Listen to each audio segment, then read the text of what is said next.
May we now have a moment of silent prayer and meditation.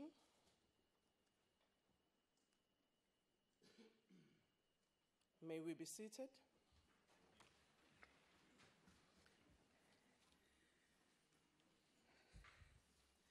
Good afternoon. Would like to welcome the Minister and Deputy Minister and officials, as well as the guests of the department, to this budget debate. I also want to welcome members of Parliament who are here. Good afternoon. You'll have to pardon me, my voice is a bit, it's the season for the fever, but I'll try.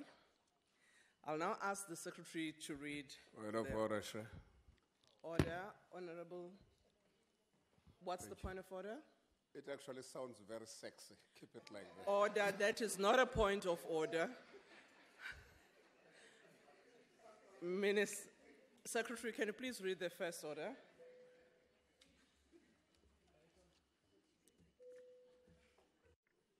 Debate on vote number 11, Public Works Appropriation Bill. The Minister, for your maiden speech in this debate. You're welcome.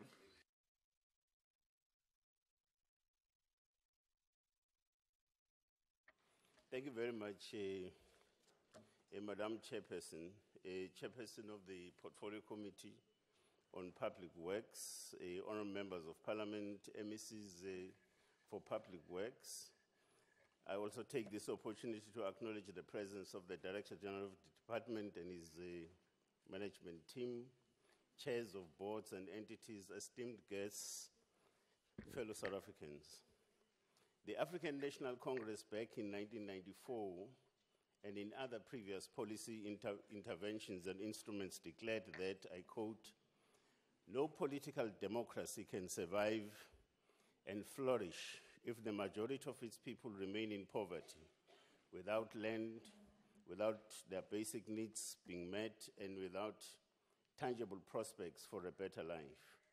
Attacking poverty and deprivation will therefore be the first priority of the democratic government," close quote.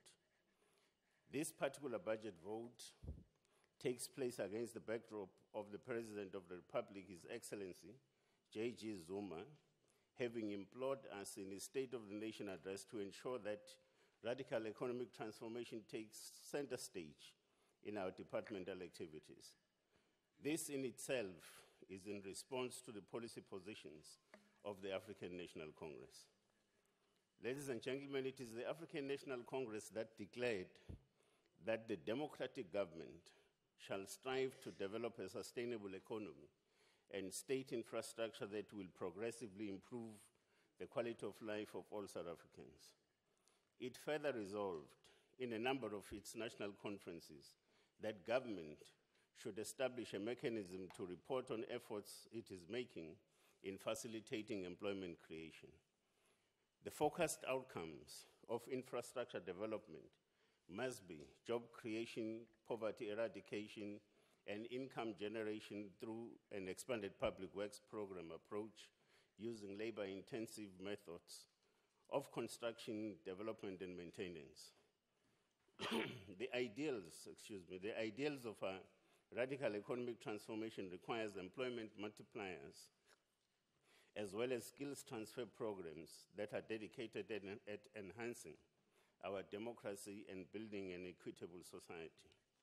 We have committed to the creation of 6 million work opportunities by 2019 through the EWP program and other public employment programs such as Operation Pakisa.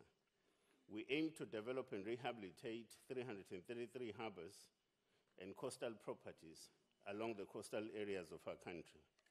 In this regard, capital and maintenance projects to the tune of 400 million rands have been identified, focusing on the spatial and economic development imperatives. We will, ladies and gentlemen, in the upcoming period, undertake the repair and maintenance work in 3 small harbors of Hout Bay, Gordons Bay, and Kalk Bay as part of the first phase of the project. The work entails dredging, and removal of sunken vessels, These projects will assist in creating additional work opportunities to improve the quality of lives of our people in the Western Cape Province. Through the EPWP, we have facilitated a total of 2.3 million work opportunities in the infrastructure, social, environment, culture, and non-state sectors. In the financial year under review, a total of 660,000 work opportunities were created in all spheres of government. In the 2017-2018 financial year, we have set a target for ourselves to facilitate an additional 1.4 million work opportunities.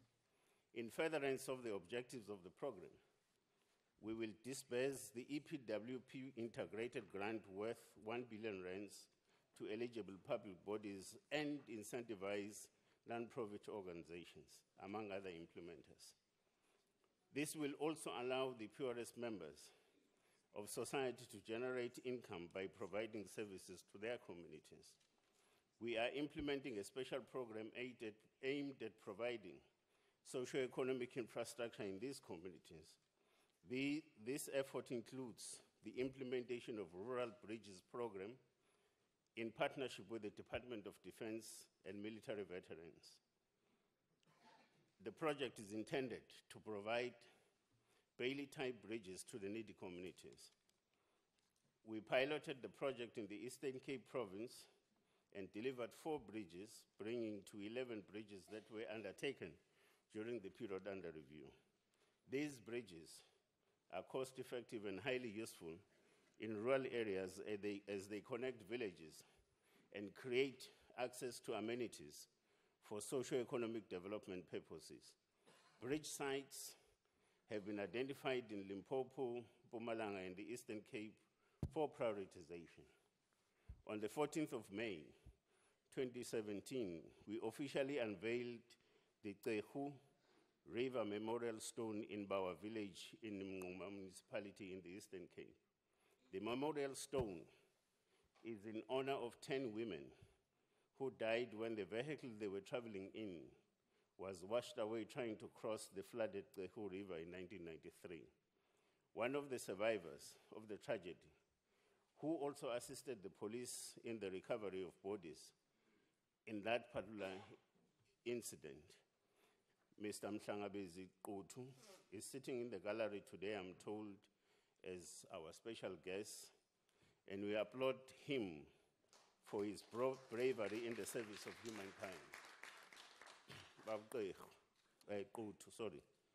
His Excellency, the President of the Republic, in his State of the Nation address, provided us with guidance and leadership on the policy position of the African National Congress on radical economic transformation. Ladies and gentlemen, radical economic transformation is a fundamental change in the structure, systems, institutions, and patterns of ownership, management, and control of the economy in favor of all South Africans, especially the poor, the majority of whom are African and female. The central question to us as the Department of Public Works is how we respond to this challenge and directive.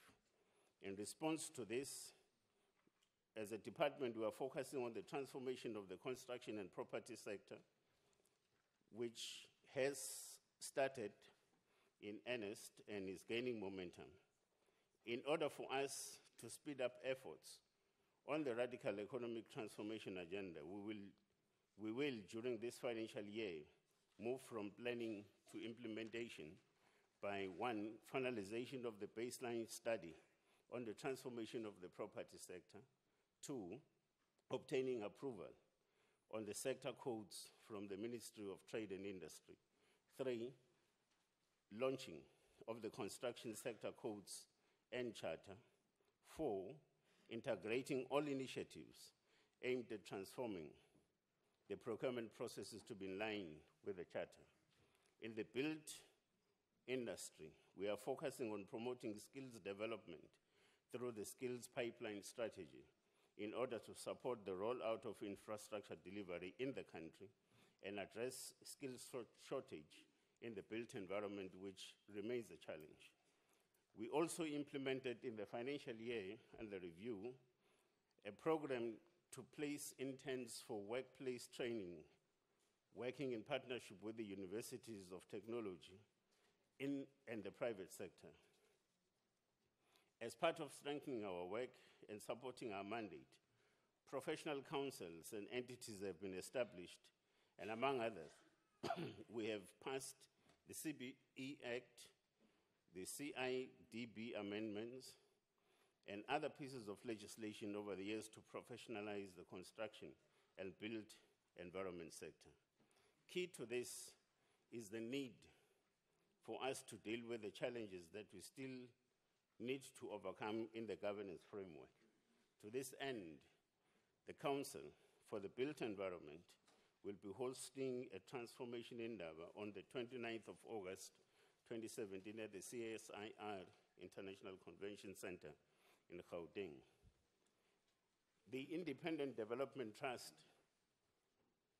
is undergoing financial, operational, and structural challenges. An interim solution is being found together with National Treasury to sustain the entity in the short to medium term while we are working on long-term sustainability measures going forward. Strides have been made in the distribution of land over the past 23 years. However, there is a need for us to accelerate progress to overcome the attendant challenges. However, for an example, the distribution of agricultural land is still skewed and not representative of the demographics of the country. In South Africa today, 7.4% of agricultural land is in the hands of black people, while Africans only own 1% of agricultural land. As a democratic government, we recommit ourselves to develop a sustainable economy and state infrastructure that will progressively improve the quality of life of all South Africans. In this regard, state infrastructure serves as an important socio-economic lever to exert visible impact in driving capital formation, investment growth, and social development. As a catalyst to development, the state's immovable assets and lease portfolios continue to hold extensive benefits and opportunities in respect of government's broader developmental agenda and socio-economic transformation. Our immovable asset portfolio is constituted of 30,097 land parcels, on which 95,164 improvements are located, valued at 117 billion rands. This is as at January 2017. Our total lease portfolio comprises of 2,597 leases with an annual projected expenditure of approximately 4 billion rands. We believe that, we believe that unaccounted for properties could still be traced and brought back to where they belong, the state. We therefore call upon members of the public to volunteer any information they have on illegally occupied buildings, stolen and illegally transferred buildings, as well as pieces of land. We hope this will assist our government towards updating our asset base. We have implemented a turnaround strategy and a program since 2012 to address the governance and operational challenges of the department. The program has started to yield results as the majority of the project deliverables are visible in the public domain. As a result of which, we have achieved an improvement as well in the audit outcomes, and levels of governance have also improved. The departmental total budget for 2017-2018 is 7 billion rands, and 22.5 billion is for the medium-term expenditure framework period. An amount of 6 billion rand is earmarked for transfers and subsidies in the current financial year, while the remaining 1 billion rand will be used for compensation of employees and goods and services. In the upcoming weeks, Madam Chair, the Minister of Public Works will, as part of familiarizing himself with his portfolio, visit regional offices of the Department of Public Works, entities and boards, professional bodies, and provincial political management structures. And such engagements will certainly assist the Minister to appreciate the kind of challenges faced by our clients, as well as our service delivery imperatives. And in conclusion, Madam Chair, I would like to take this opportunity to thank both the portfolio and the select committees on public works, the Deputy Minister for warm welcome and their support to the department in the past financial year. Also take an opportunity to thank the Director General and his management team and the department and all committed employees in the department for their dedication and commitment to serve ordinary South Africans. Just to remind ourselves, honourable members, that our efforts as the Department of Public Works must be understood to be nothing else and be about nothing else but honour and dignity for our people. Thank you very much, Madam Chair. Thank you very much, Minister. I'm sure as you familiarize yourself with your 9 regional offices, you'll add the 10 regional office, which is Parliament, because we're also your client in terms of your portfolio. I'll now invite Honorable Adams.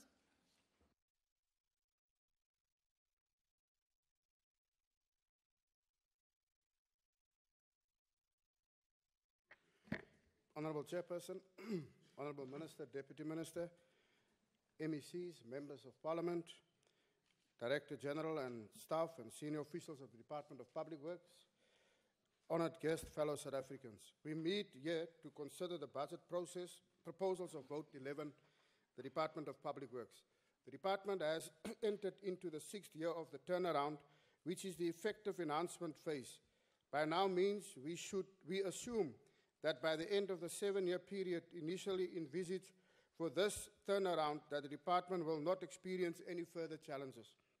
With a property portfolio of over 95,000 buildings and 3,000 land parcels, the department has a huge task ahead in managing these assets.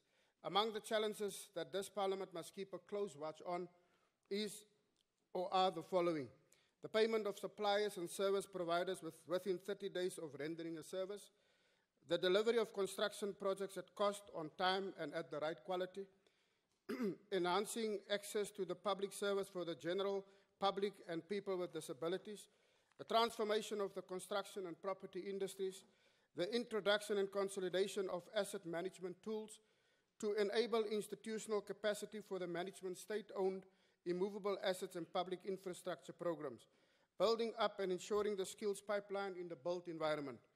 Chairperson, the Portfolio Committee on Public Works has been conducting oversight over the department. Recently, the committee completed its budget review and recommendations report for the financial year 2015-2016.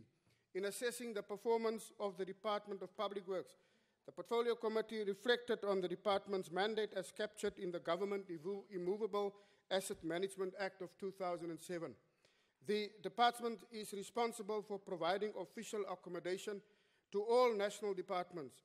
The department is mandated to provide construction, maintenance, and property management services to all client departments at the national level, as you say, to Parliament as well.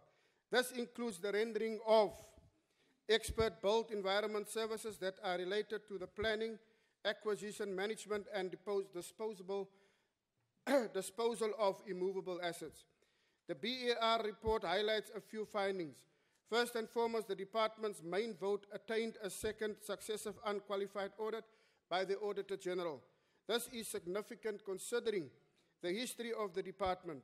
Before Minister Thulas Nxesi took over towards the end of 2011, the department had a history of successive qualified audit opinions and a disclaimer of opinion.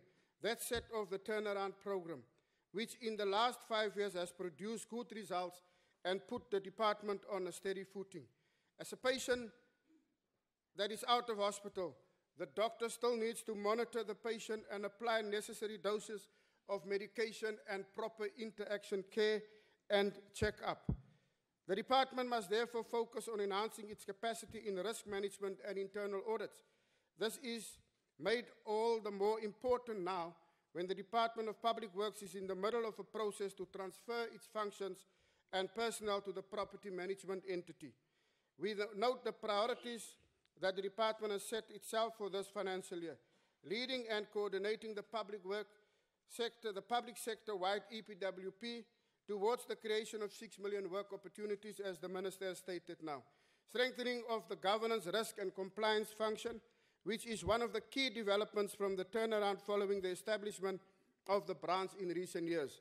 Chairperson, relaunching of Operation Bring Back to reclaim misappropriated and unlawfully occupied state properties. This is key because we now have a fully fledged and functioning immovable asset register.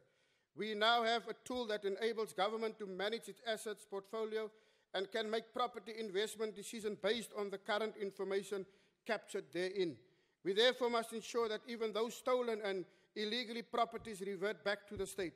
Some of the illegally occupied properties are hubs for criminal activity. Others prevent investment from taking place in cities due to the awful condition of the properties. It is therefore important that the state reclaims such properties and so that we can facilitate development and eliminate criminal activities. Another priority that the department has set for itself is managing integrity and promoting ethical conduct in the department. This is about strengthening the fight against fraud and corruption. In recent years, the department has demonstrated a firm commitment in fighting corruption by establishing fraud prevention systems, fraud preventing systems and penalizing wrongdoing. Chairperson, what does the department budget look like? In order to execute the above-mentioned policy priorities, the department's proposed budget is 7.038 billion rand. Of that amount, 6.055 billion rand is earmarked for transfers and subsidies, which leaves 960.4 million rand for current payments, including administration and the EPWP. One of the key issues to keep a close watch on is the payment of service providers within 30 days. The department must be proactive in ensuring that suppliers are familiar with the documentation that they must submit along with their invoices in order for payment to be processed in time.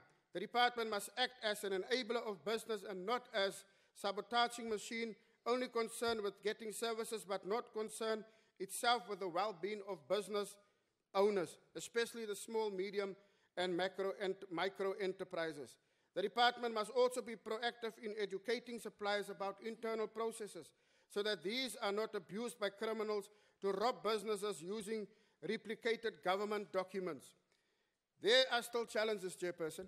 The committee is not pleased that there are still state properties underutilized while the department's private sector leasing in continues to expand.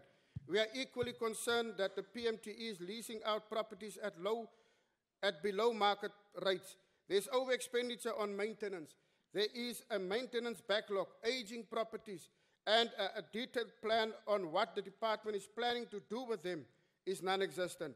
A lack of professional property management skills in specifically the PMTE, poor lease management systems, a large number of bad debtors, and a lack of client relations management. But in spite of these challenges, there are notable achievements of the turnaround strategies. These include stabilization in management and leadership, property management trading entities moved from a disclaimer to qualified opinion.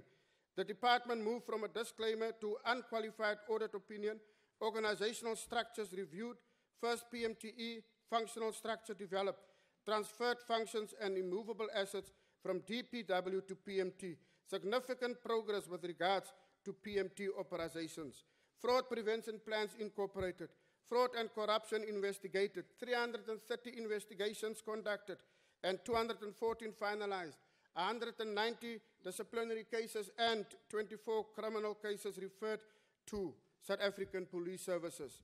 Chairperson, while we discuss the budget for this year, it is important that the DPWP remains vigilant about the auditing of the department and the PMTE. The committee noted that to ensure a clean audit opinion, the department reported over the last financial year that it has prioritized key objectives, enhancement of the finance management function for both the national DPW and PMTE to improve audit outcomes, enhancement of supply chains management function, analysis of the challenge in delivering infrastructure projects, development and implementation of a change management strategy. Chairperson, the turnaround strategy has taken this department into a more stable phase. As the new minister steps in, his work is to ensure that leadership stability continues.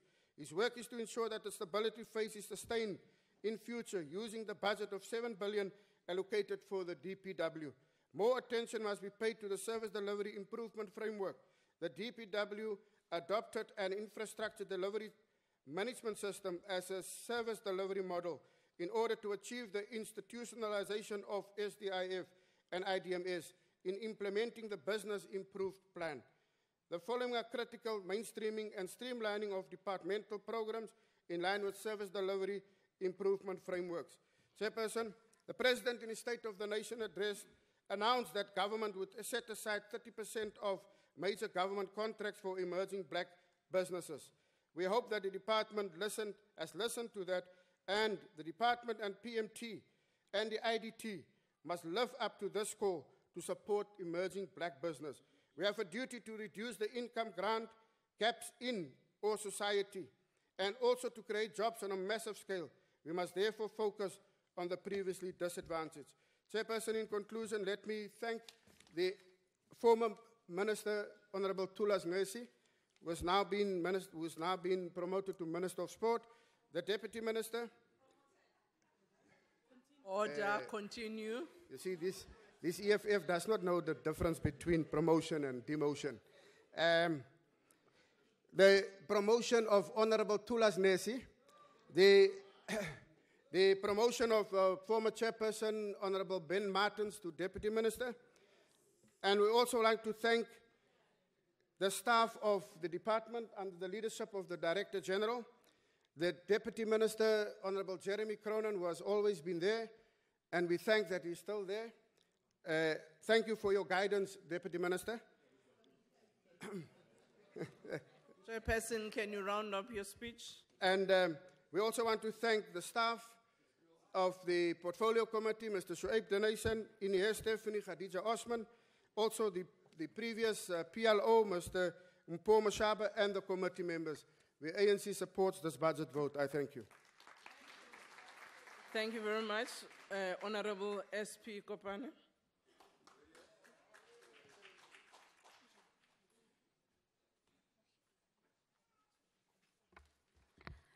Honorable House Chairperson, allow me to use the words of wisdom by one of the human rights activists in the US when he said, I quote, "History will judge societies and governments and institutions, not how big are they, but how well they serve." Will judge the societies and governments and institutions, not how big they are or how well they serve the rich and the powerful, but how effectively they respond to the needs of the poor and the helpless, close quote. Honorable Chairperson, on the 31st of March 2017, South Africa woke up to an unprecedented cabinet reshuffle. To our dismay, the unfit, the notorious ministers remain in the cabinet, and competent and the incorruptible were substituted by the young lions with no teeth. To us, it has become clear that the redeployment of the minister to this department is to continue with the second phase of Nkandla. This is the testament that this budget of this department will never benefit the poor and the vulnerable people of South Africa, but only the president and his cronies. It is actually regrettable that this Department of Public Works, it is permanently under a cloud of a corruption scandal. It is a great pity, as this department has a potential to contribute to the built environment and to the economy of this country. Motsamaisi wa dipuisano, Mosotho wa kgale o na re moetsi wa lebala, empa moetsuwa ha lebale. Minister, yourself and your predecessor were amongst the President Zuma men in the Nkandla cover-up scandal, and you continue to do so even if you start this department. The DA find it highly suspicious that the new minister mysteriously canceled a press briefing scheduled for the 25th of April 2017 to explain the new upgrades and the development at the President Zuma's house in Nkandla, despite the confirmation by the senior officials of the Public Works Department and the Police Minister to say that the new upgrades, they are going ahead. The public needs to be taken into confidence, Honorable Minister. They have the right to know how their tax money is being spent. They also need an assurance that there will be no longer any upgrades at Nkandla. This montage of you, Minister, is very suspicious and strongly suggests there is something to hide. South Africa have not forgotten the role that you have played in defending Nkandla from the beginning, notably your infamous innovation of the fire pool. And the DA strongly urges you to avoid the similar performance going ahead. Honorable Chairperson, in a written response to a DA parliamentary question, Minister Nathi Nhleko himself has revealed that 8 of the 14 companies contracted to carry out notorious upgrade at Nkandla have since been rehired again by the department to perform the work. It would seem that there have been no accountability. He also confirmed that not even a single one of those companies involved in this upgrade has been blacklisted.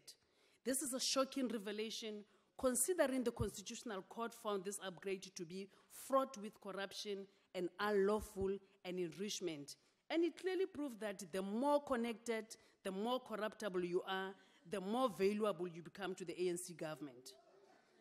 A reply to another DA parliamentary question has revealed that the National Prosecuting Authority chose not to pursue criminal charges against the 3 officials involved in the Nkandla scandal, despite the fact that the criminal action was recommended by the Special Investigating Unit. It is clear that the NPA has let these 3 officials off the hook, and the DA believe that those officials who were involved must be held accountable.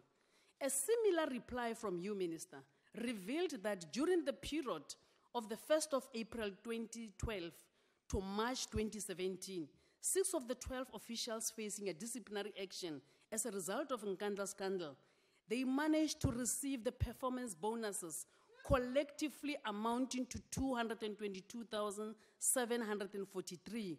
What a shame to this department.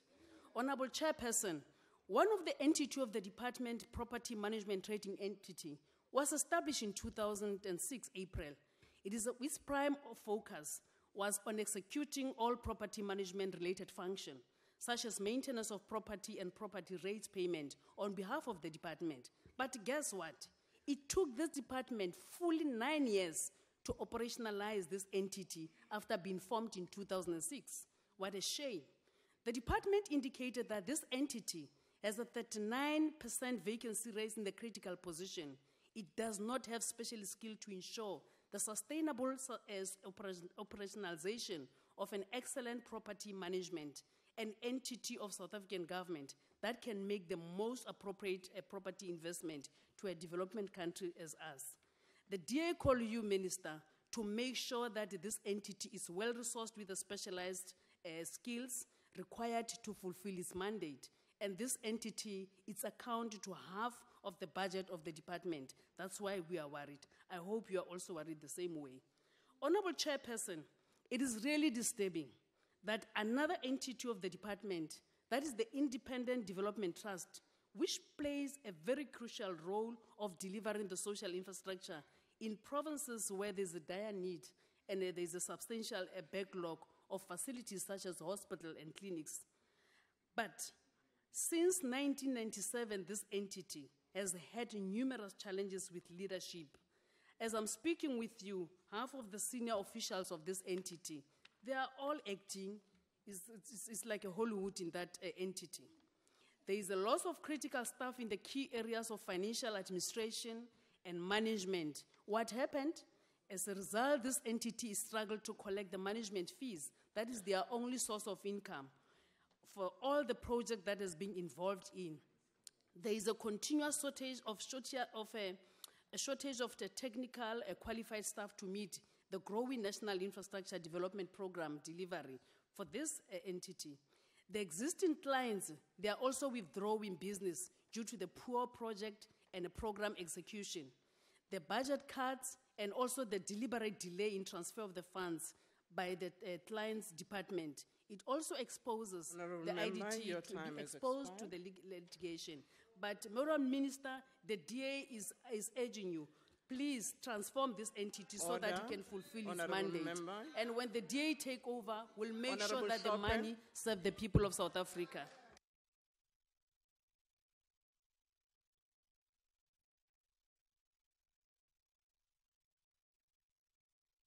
Thank you, House Chair. The Economic Freedom Fighters reject budget vote 11 of the Department on Public Works. Yes, as usual. And we are not ashamed of that. We reject this budget because it does not talk to the empowerment of our people. The FF is of the firm view that the state should build internal capacity to construct and maintain infrastructure such as roads, railways, dams, and basic services such as schools, houses, hospitals, and recreational facilities. This will ensure sustained development and offer our people secure jobs, not those things of EPWPs. The Department of Public Works should be at the center of such state-led infrastructural development. At the moment, the proposed budget allocation for this department is at 7.4 billion.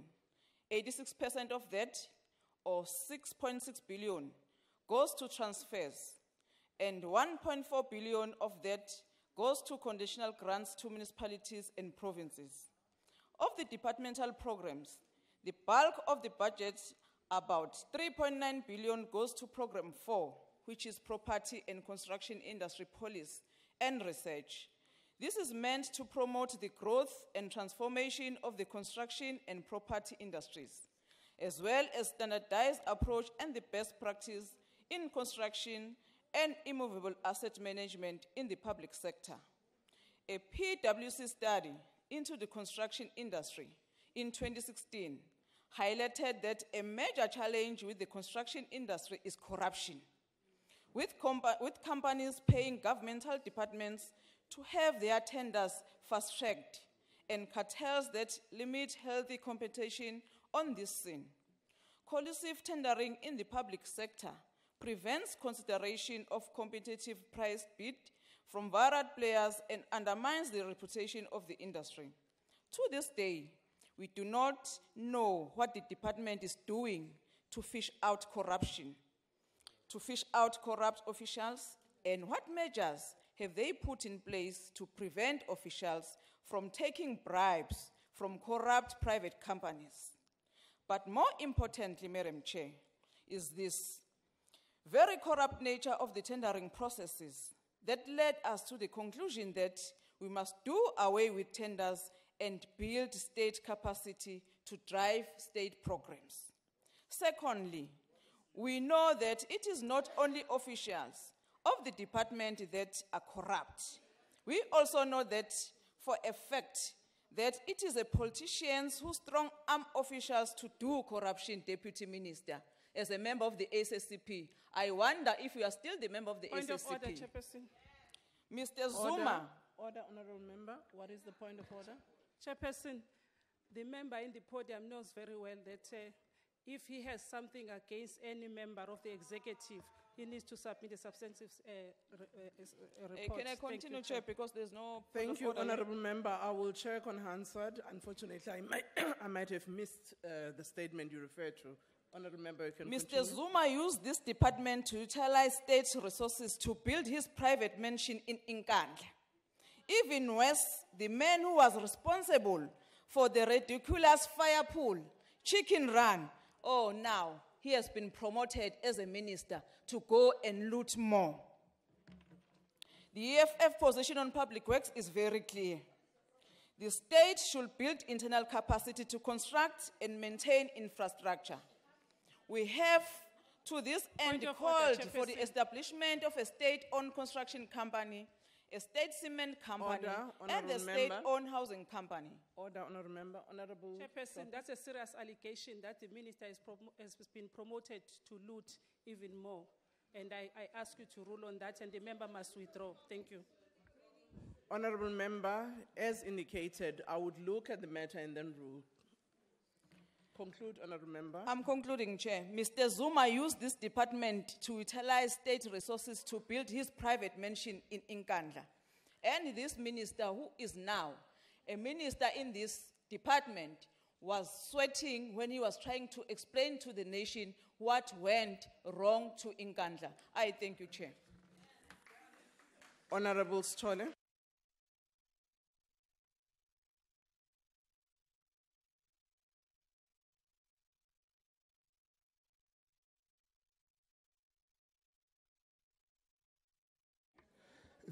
Thank you, Honorable Chairperson.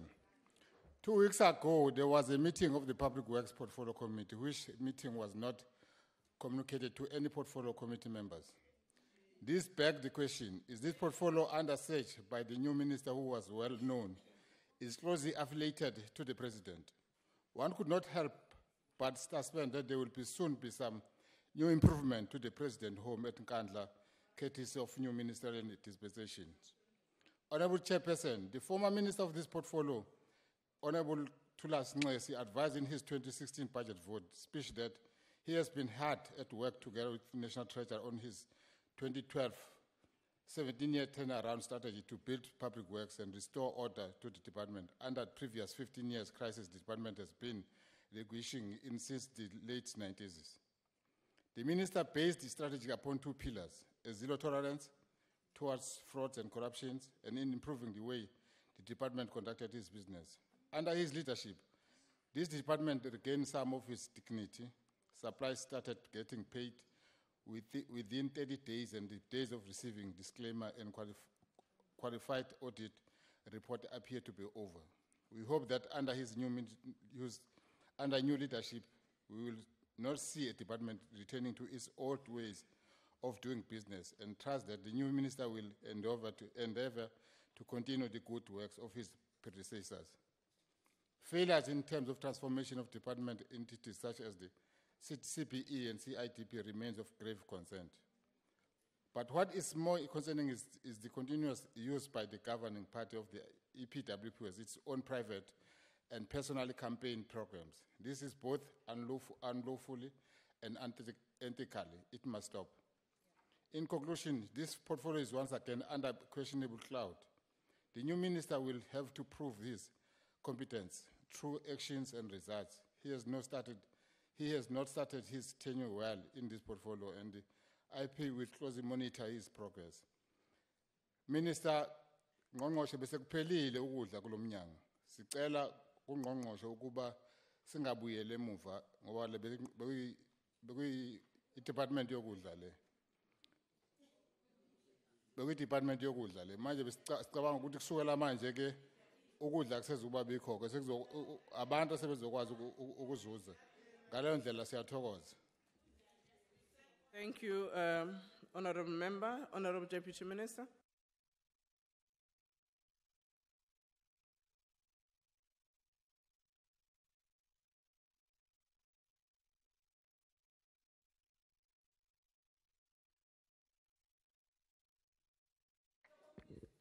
Okay. As in previous years, House Chairperson, I want to focus on the department's role in the government's flagship program of the Expanded Public Works program. The DPW is among literally hundreds of public sector entities that are involved in this program. All municipalities are involved, all provinces with dozens of provincial departments, and many national departments are the actual implementers of the programs.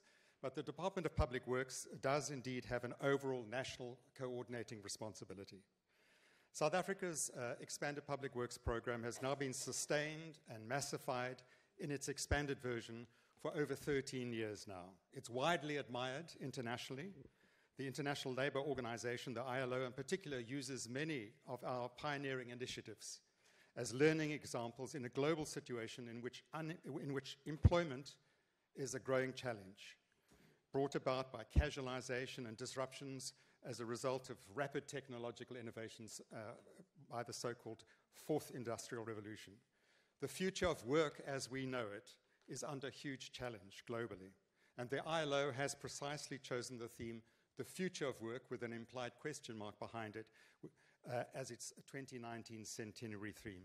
So this is the international context in which we need to understand and appreciate our own expanded public works program. South Africa has one of the largest per capita social grant systems in the world, but there is a glaring gap in our system for those who are over 18 years and under 60 years. Apart from the relatively small number of people who qualify for temporary unemployment insurance relief, the great majority of the current 6.9 million unemployed South Africans are excluded from the social grant system. And this means that the 17 million social grants that are paid every month tend to support not just the targeted beneficiaries like pensioners, but all family members, typically within extended households. Which means that the wages earned in the EPWP process are therefore another absolutely critical income stream for many extended households in poor communities. Our extremely high, stubborn levels of unemployment are largely structural in character. They are directly related to the way in which our political economy has been shaped by over centuries of colonial and decades of white minority rule, extraordinarily high levels of monopolization, with the resulting weak development of medium-scale enterprises, our persisting racialized spatial economy, huge training and skills imbalances, our insertion into the global circuits of capitalist production and reproduction as a semi-peripheral economy, still excessively dependent upon primary commodity exports. So even if there is a significant increase in the growth rate in the near future, unless that growth, as the Minister has just said, is on a radically different path, unless it is inclusive growth, unemployment levels will not come down significantly. And unfortunately, these necessary and radical structural changes will not be easy or quick fixes. So this is the context, the local context, within which the National Development Plan correctly envisages a major upscaling of the expanded public works program all the way through to 2030 and beyond. The EPWP is not a short-term response to a temporary downturn, but rather a decades-long bridging intervention while the structure changes, which are not quick fixes, in our political economy advanced. Many important collective lessons have been learned over the more than 13 years of EPWP implementation. Since the first phase, we have moved away from the assumption that the programs are necessarily short-term and temporary. Some programs, like the household contractor road maintenance schemes, involving over 100,000 women-headed rural households countrywide, like Zibambele and KZN, or Vukazake in the Eastern Cape, they're not full-time, but they are semi-permanent. Women-headed households are annually contracted to service a nearby 1 kilometer of neighboring road for 2 days a week. The contracts are annually renewable, and the participants tend to be an average of around 45 years old. When and if, as it must, our economy achieves much better labor absorption outcomes, these participants are unlikely to be early beneficiaries of formal employment, if at all. And so this localized, semi-permanent, socially useful work makes sense. But other EPWP programs, particularly where there is a significant number of youth involved, require a different approach to the duration of the programs, as well as in terms of training. Ideally, all the participants, the nearly 1 million participants every single year in these EPWP programs, would receive certificated training. But there's always a trade-off to be made between maximizing the income support by way of spreading stipend payments to as many of the 6.9 million unemployed South Africans as possible on the one hand, and on the other, with limited budgets, seeking to provide training and skills as much as possible. More advanced certificated training, like artisan trades, is now targeted at 25,000, mainly youth participants annually, but it costs on average 14,000 Rand per annum per person, and so therein comes the trade-off. Notwithstanding these challenges, we are starting to see very encouraging indicators on what happens to participants on completing EPWP involvement. Since 2011, Stats SA annual general household surveys have assessed the success of EPWP programs in providing pathways either to employment or self-employment, and a fairly consistent picture is starting to emerge.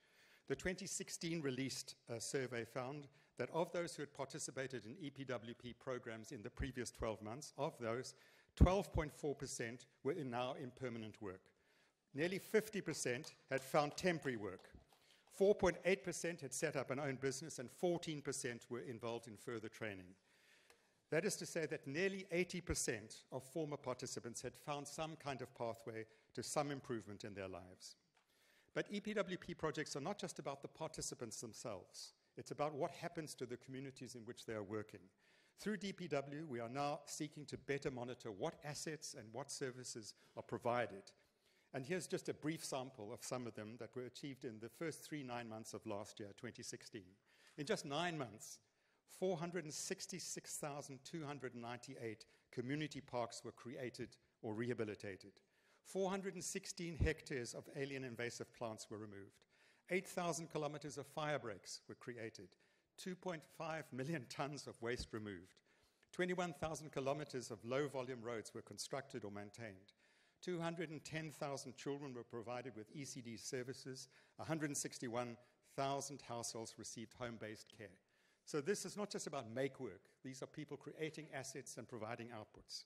But that's not to say that a program with the complexity that it has, with its size, with its multi-sectoral and multi-sphere character, doesn't have risks and challenges. One of these is achieving the 6 million work opportunity target in this administration. In phase 1, we succeeded in reaching the 1 million target within 4 years. In phase 2, we narrowly missed the 4.5 million work opportunity target. 4.3 million work opportunities were achieved. In phase 3, as others have said, the target is 6 million work opportunities. In the first year, 2014 to 15, we were well on track. Over a million work opportunities were achieved. But in the subsequent 2 years, at least in terms of the audited numbers, this momentum has not been sustained. And there are several reasons for this. There's a definite underreporting.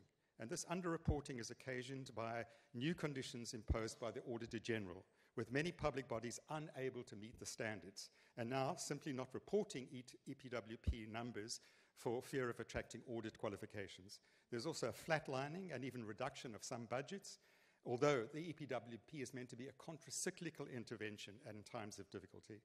There's also been a disappointing achievement in some sectors. As an overall coordinating department, the DPW has not just noted these realities, but we've undertaken a series of remedial interventions. We're working closely with key provincial departments and with municipalities to assist them to have more effective data capturing and reporting.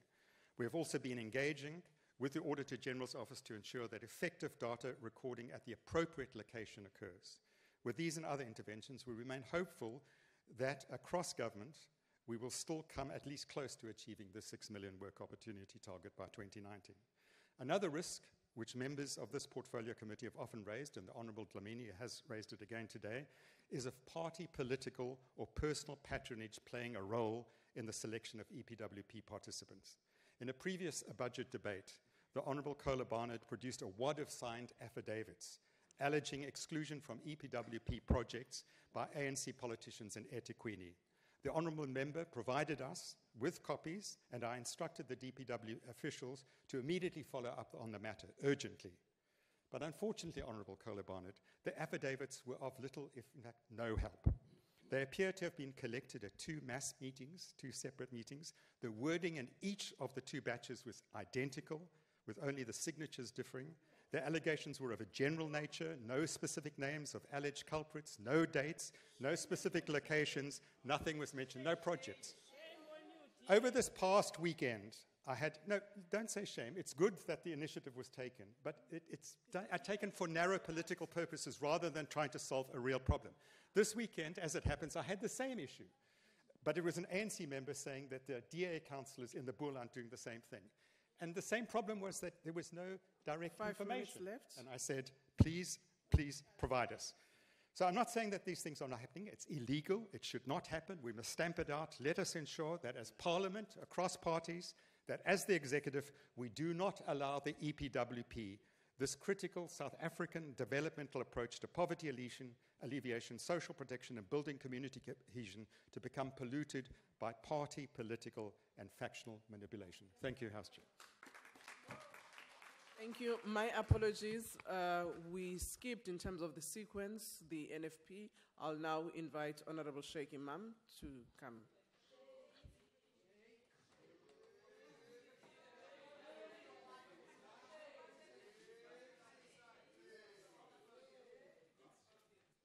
Order. Thank you, Chairperson. Let me at the very outset say the National Freedom Party supports Budget Vote 11. Honorable Chairperson, the Department of Public Works is the custodian of all government properties and is also responsible for its maintenance accordingly. The NFP is of the opinion that there is a need for greater and robust oversight to ensure that government assets in terms of its properties are well accounted for and maintained accordingly. It is also a matter of concern to the National Freedom Party that the cost of leasing premises is exceptionally high and that the negotiation terms of entering into lease agreements must be done in a more transparent manner so as to prevent any form of corruption and or abuse of state resources. Having considered the leasing costs of many properties, the question that sometimes arises, is it not necessary to actually purchase such properties, especially if they are to be used for a very long period of time? When a decision is taken to lease premises, one must also take into consideration the period of time instead of entering into long terms, like 5 years or 10-year period, when in actual fact one can, while leasing the premises, consider purchasing your own properties. The National Freedom Party expressed its concern at the Communication Center, and I'm glad the former Minister of Police is now the Minister of Public Works, and I think you'll be aware of what I'm talking about, the Communication Center in Port Elizabeth that was delayed as a result of Public Works not acquiring the sites to put up the masts. So I hope that could be accelerated to try and prevent any further cost, because what is really clear now is that the cost has escalated substantially as a result thereof. Honorable Chairperson, the other challenge that the National Freedom Party has is that the disposal of state property by the previous apartheid regime, which in our view was tantamount to theft, must be condemned, and that these properties must be identified as a matter of urgency, and the perpetrators of this heinous crime must be actually brought to book. The department must also identify all other properties that exist that are unaccounted for. And my understanding is there are properties throughout the country, and not only in the country, my understanding is even internationally, South Africa owns a hell of a lot of properties that are not actually accounted for. The National Freedom Party also wants to commend the Department of Public Works in its process of job creation, especially in the Extended Public Works Program. Now, I know my colleague is complaining about the Extended Public Works Program and creating jobs, but remember, whether you create 1 job or 100,000 or 1 million jobs, at the end of the day, you are creating jobs for our people who don't have. Whether the jobs are temporary or whether they are permanent, but you are creating jobs, and at the end of the day, putting food on the table of the poorest of the poor. So I think this must be welcomed. You cannot oppose the budget on the one hand, on the other hand say, build the schools, build the hospitals, build the clinics. I don't know what budget you're actually going to put in. So I think it's hypocrisy to be very honest with you. The National Freedom Party supports budget vote 11. Time is up.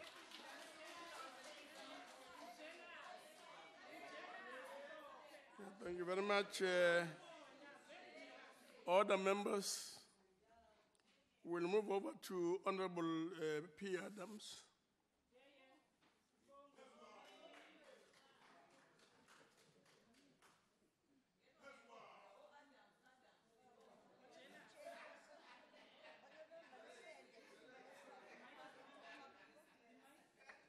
Honorable Chairperson, Honorable Minister and Deputy Minister of the Department of Public Works, Acting Chairperson of the Committee, Honorable Freddie Adams, Honorable Members, officials of the Department of Public Works and entities, compatriots, ladies and gentlemen in the gallery. The Department of Public Works has a mandate to coordinate efforts that drive transformation in the built environment and construction industry. It makes policy alignments to the challenges such as outdated infrastructure and unemployment. The definition of transformation for the built environment is stated as a profound process of change emanating from a need to redress a historical disadvantage with a specific focus on the improvement and provision of equal opportunities and access to quality education, training, mentorship, and skills development in an effort to drastically increase the quantity and quality of registered built environment professions. The entities reporting to the Minister, specifically the Council for the Built Environment, CBE, and the Construction Industry Development Board, CIDB, play important roles to address the inequality in the industry. The Council for the Built Environment, CBE, informed the Committee of programs to ensure the improvement of the representation of black graduates and professionals in the 6 built environment professions, such as engineers, architects, quantity surveyors, property valuers, and landscape architects. There is a shared understanding what is meant by transformation in the built environment profession sector. The success of transformation is dependent upon the strengthening of partnerships between government and the built environment private sector. There is a participatory approach towards achieving holistic transformation, which is focused on the entire skills pipeline strategy and streamlining the process with a specific focus on key areas in need of redress in order to ensure continuous supply of quality and aptly skilled individuals and maintain cooperation between key role players. The proposed approach is to look at the short term, where the focus is on increasing the number of registered professionals and providing them with funding. Currently, the focus is to ensure candidates register with their prospective council. Medium-term interventions are aimed at feeding the skills pipeline and ensuring a steady supply of potential built environment professionals. Long-term interventions are focused on future needs that ensure quality, effectiveness, and sustainability.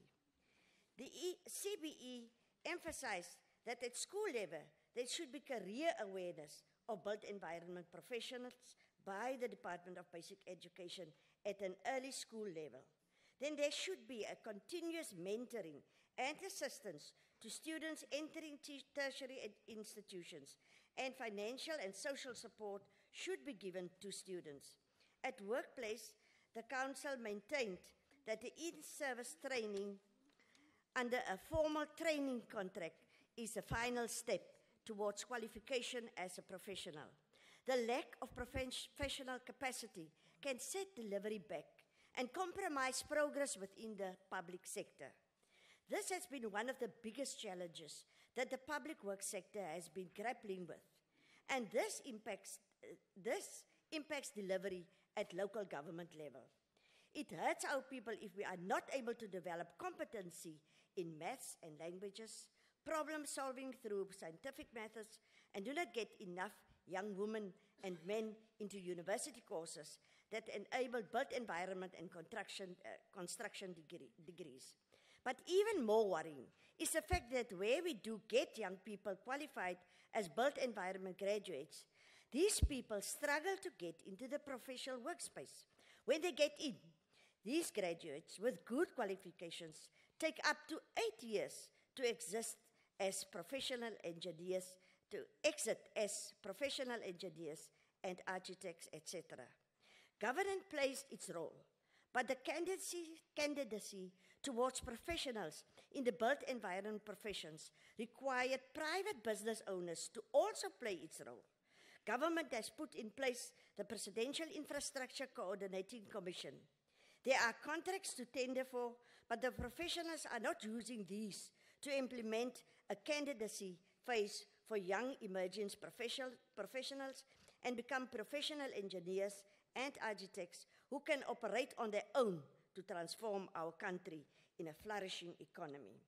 The CBE and CIDB together referred to the need to strengthen the candidacy phase, and the role of professional companies in the built environment cannot be downplayed.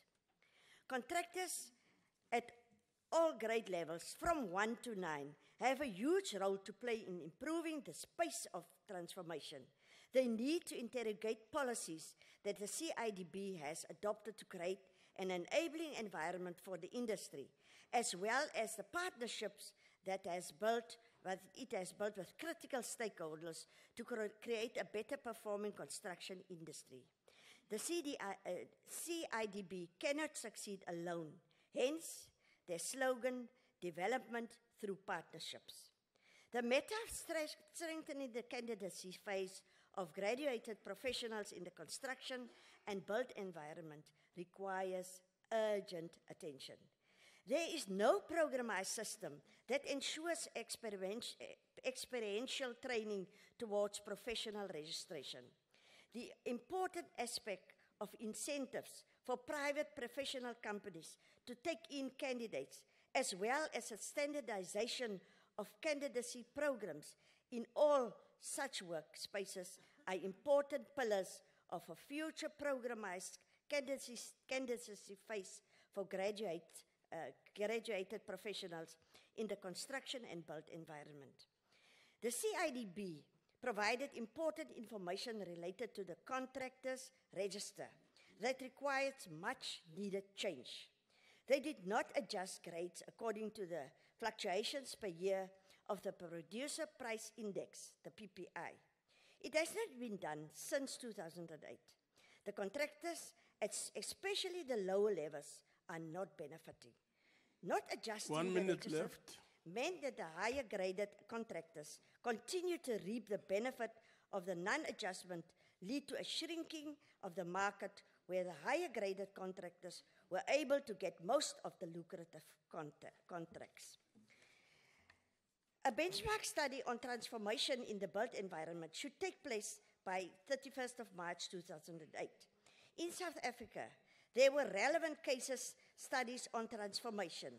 The accountant and legal sectors were good case studies to model such studies. The built environment profession case study requires this and would include international and South African standards. This ANC-led government places strong emphasis on infrastructure development and job creation to progressively improve the lives of our previously disadvantaged people. I'm up. The ANC supports Vote 11. I thank you. Thank you very much. We'll now proceed to Honorable Filtane from the UDM.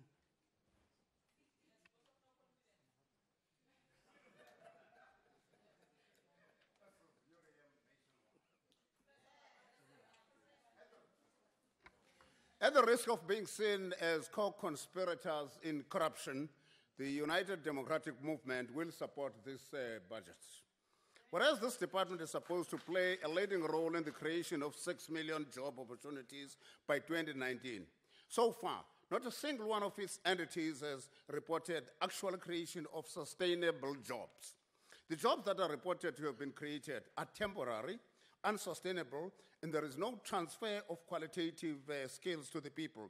COSATU, the ally of the governing party, has consistently campaigned against casualization, yet it looks like their cries are not heard by this department.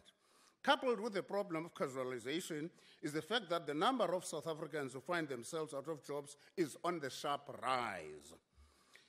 Our support for this budget vote is a clarion call on the department to do more in terms of meeting the agreed targets and create more qualitative job opportunities while transferring skills to our people. About the entities, the Independent Development Trust remains in limbo and its future is uncertain. This is as a result of the failure by some of the government departments who are sabotaging this entity by not paying for the services it has rendered to them at those departments' instance. The real pain here is that the IDT contracts the private sector to build.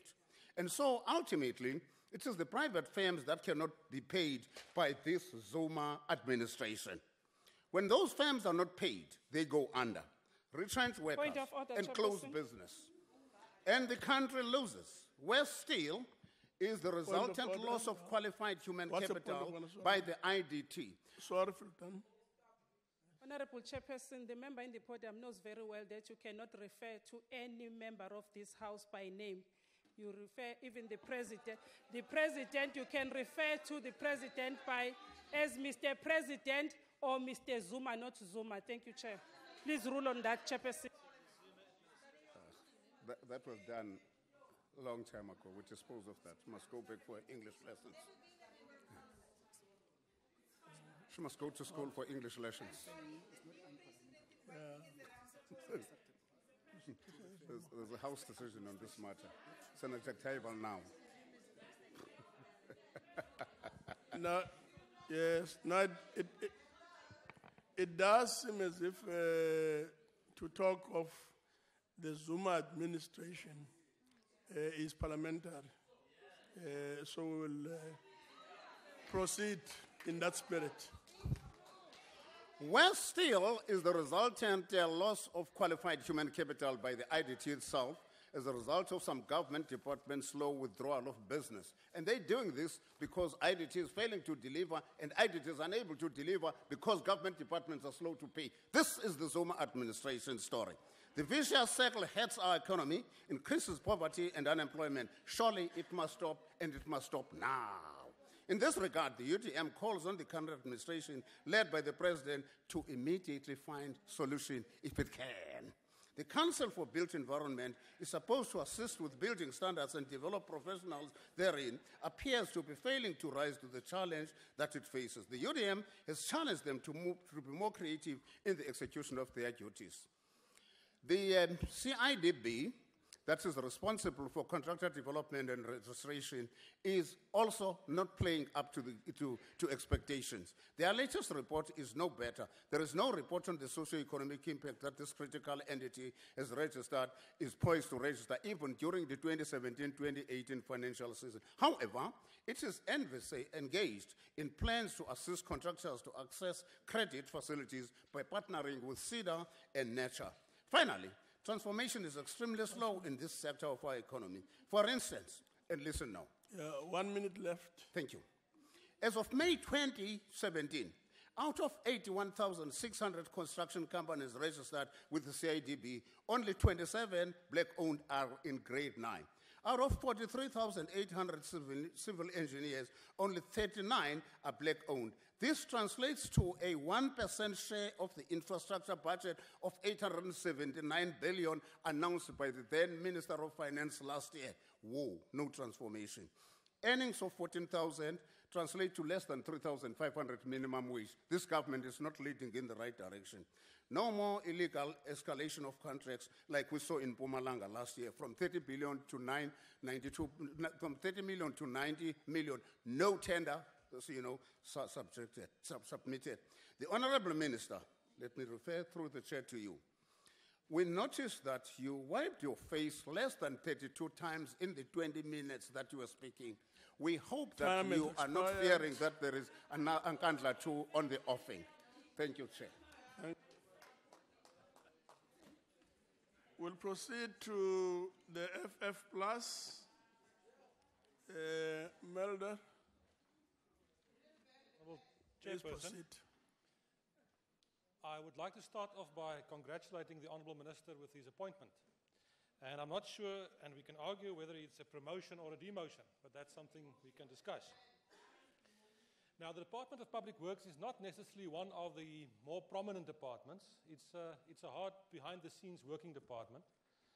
And sometimes one wonders when the President makes that kind of appointment and he applied his mind, how did he come to appointing the Honourable Minister? Now, there is a court case at the moment that says that the Honourable President did not apply his mind.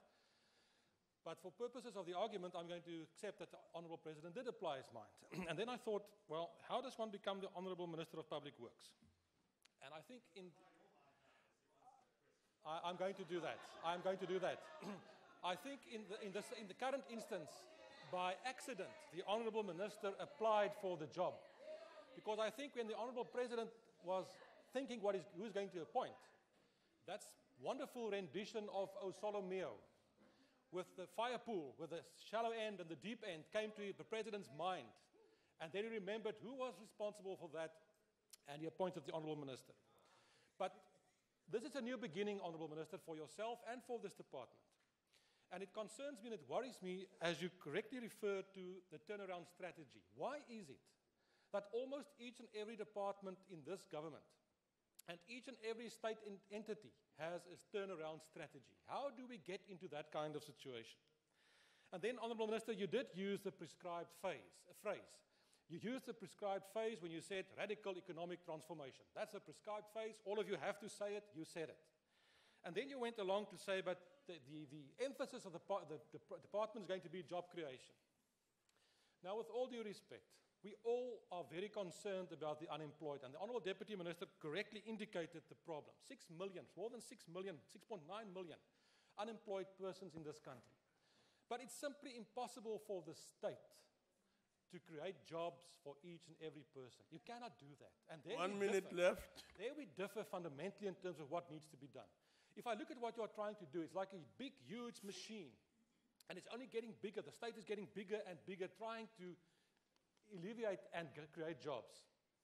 Maybe we need a discussion as where we should go in terms of that kind of situation. The Honourable Minister also referred to land and the land issue. But the problem is each and every department comes up with different figures. The Minister gave certain figures, the Minister of Agriculture will give other figures, the Minister of Land Reform will give different figures. Can somebody please give us the correct figures? Do a land reform once and for all and give us an indication, and then also take into account traditional land when you bring those projections to the House, that we know exactly what we are talking about. I want to wish the Honourable Minister everything of the best. I hope we can do better in terms of what's happening in the department.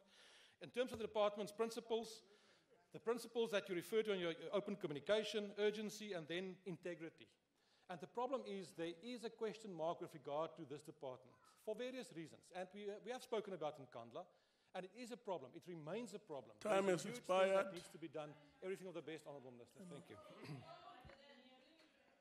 Yes, thank you very much. We move to the next speaker from Cope, Honorable Madisha.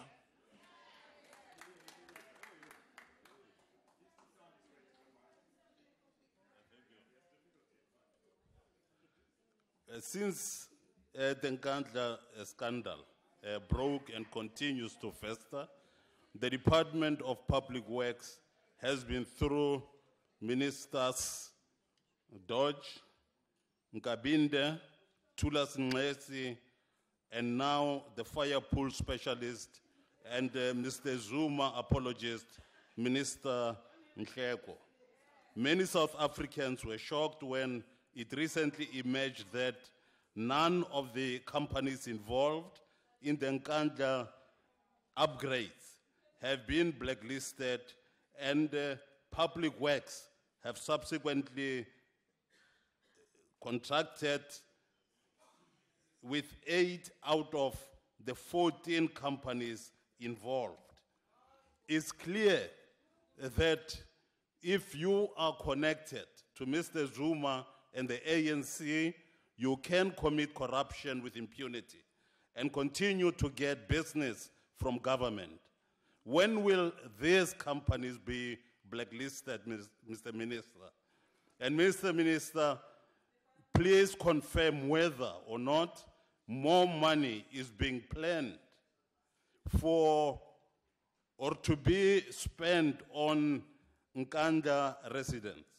According to the Auditor General, the Public Protector, the Concord, as well, there are serious allegations of maladministration, irregular procurement processes, and wasteful expenditure leveled against this department. Despite promises of turning the situation around, Public Works continues to be dysfunctional and mired in corruption, wastage, and ineptitude. What progress, Mr. Minister, is being made in the department's turnaround strategy?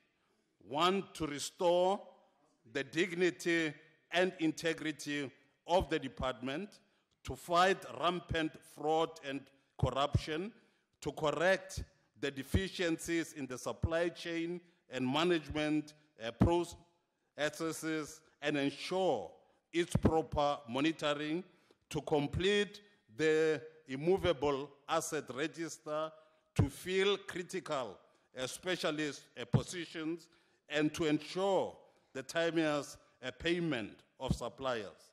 I must A minute left. indicate that I trust that you will respond to these pressing matters in your reply. As this department lacks integrity and as its minister lost his legitimacy to hold public office when he invented the swimming pool Unfortunately, defense, etc., it COPE does seem as cannot if your time support has expired. this vote. We can't at all. Thank you very much. We'll proceed to Honorable Mishwe from the ACDP.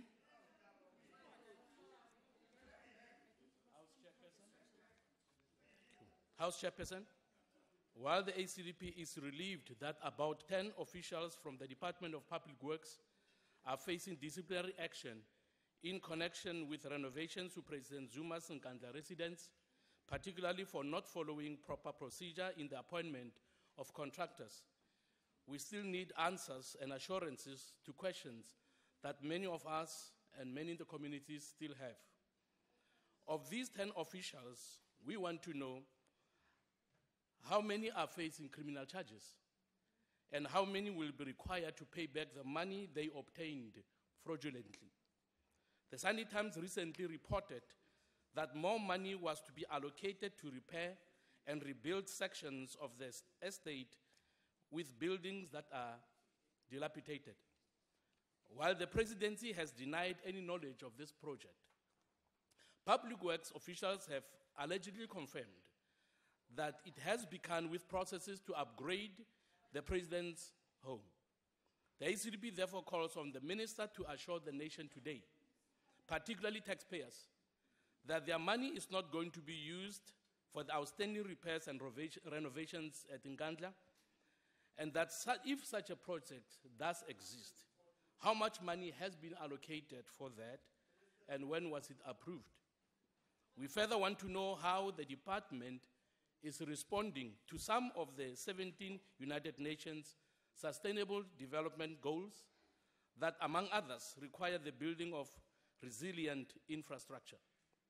House Chairperson, a few days ago, the Honorable Minister said that he was confident that his department would meet its target of creating 6 million work opportunities by the end of March 2019, and that in the year 2017-18 financial year, his department will seek to create 1.4 million work opportunities, with over 1 million South African youth being major beneficiaries. A minute left. The ACDP is keen to know how much skills training will be involved in these work opportunities, as we know that most of these are just manual jobs that do not necessarily require any special skills. We also wish to know how many of the 1.4 million work opportunities that are to be created this year will translate into sustainable permanent jobs.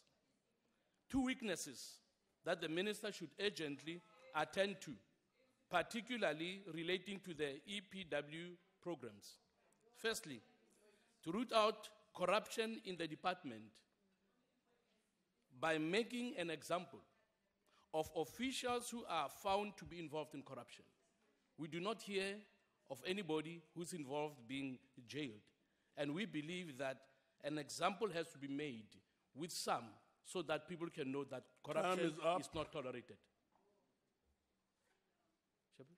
Time is up. Oh, okay. Thank you very much. Thank you very much. We'll proceed to the ANC. Honorable D.H. Matebe.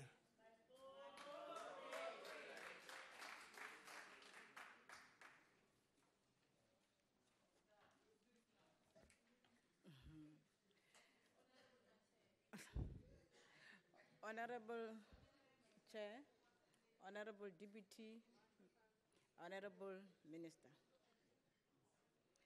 Just to call for order. Honorable members. If members can really Ladies stop and gentlemen. The dialogue across the floor. It will go a long way towards ensuring that the speaker is heard. Key priorities of the expanded public works program are creating employment and investing in people. By providing skills and supporting various public sectors programs through which public works services are rendered.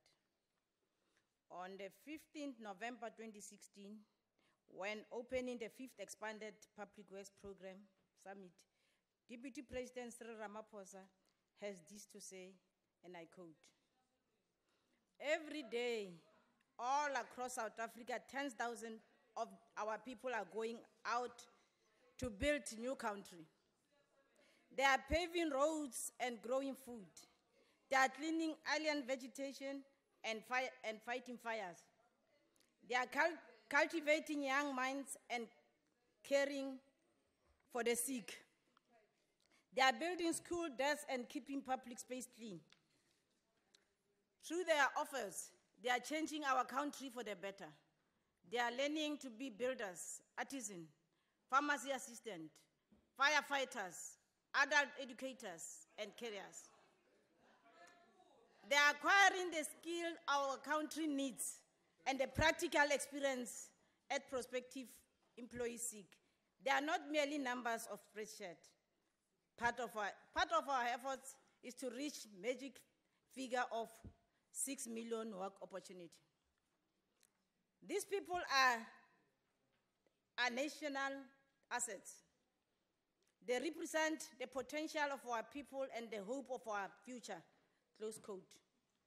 Honorable Chairperson, the EPWP remain one of the successful government initiatives aimed at reducing poverty and unemployment through the provision of training and work opportunity.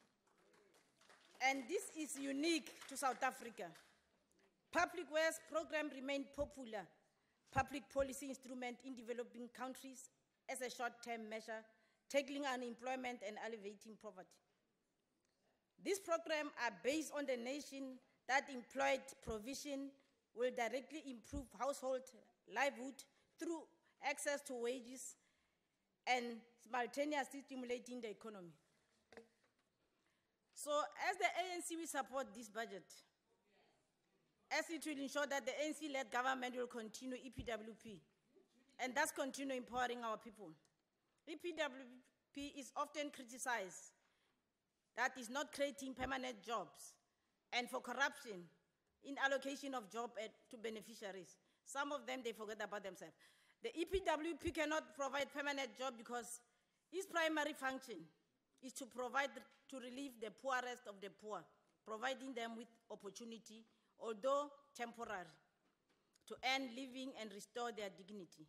There are many good stories to tell about EPWP, and now it has made difference in people's lives.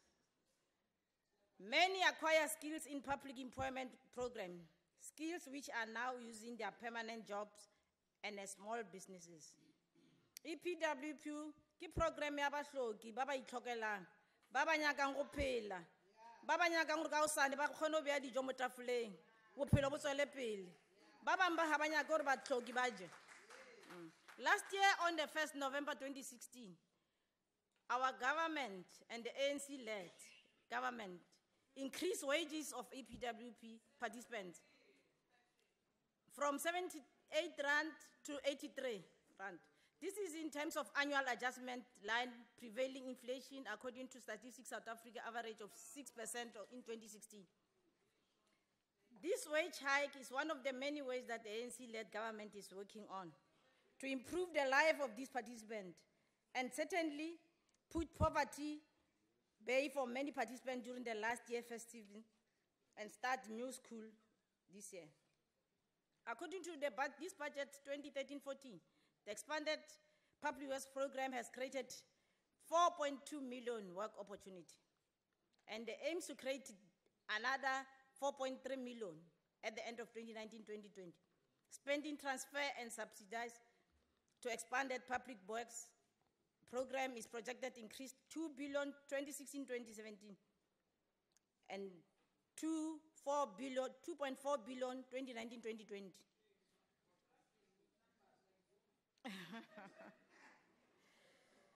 The department has to budget 306 million. Point of order, Chairperson.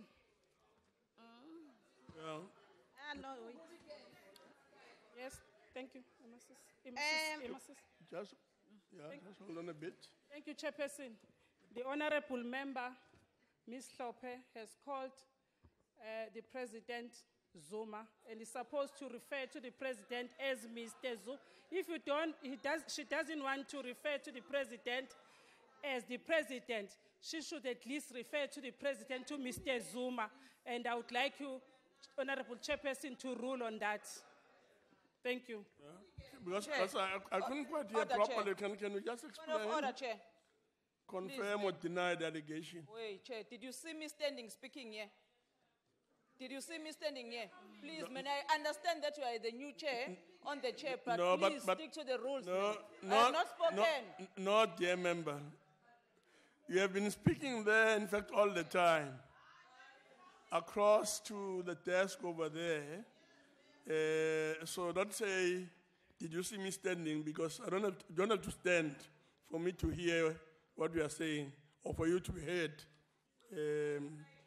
So can clarify as to whether you did or did not say what you are alleged to have said? Slope, Honorable Slope, I'm speaking to you. But, Chair, we have glasses on. You are not even struggling to see. I have not spoken here.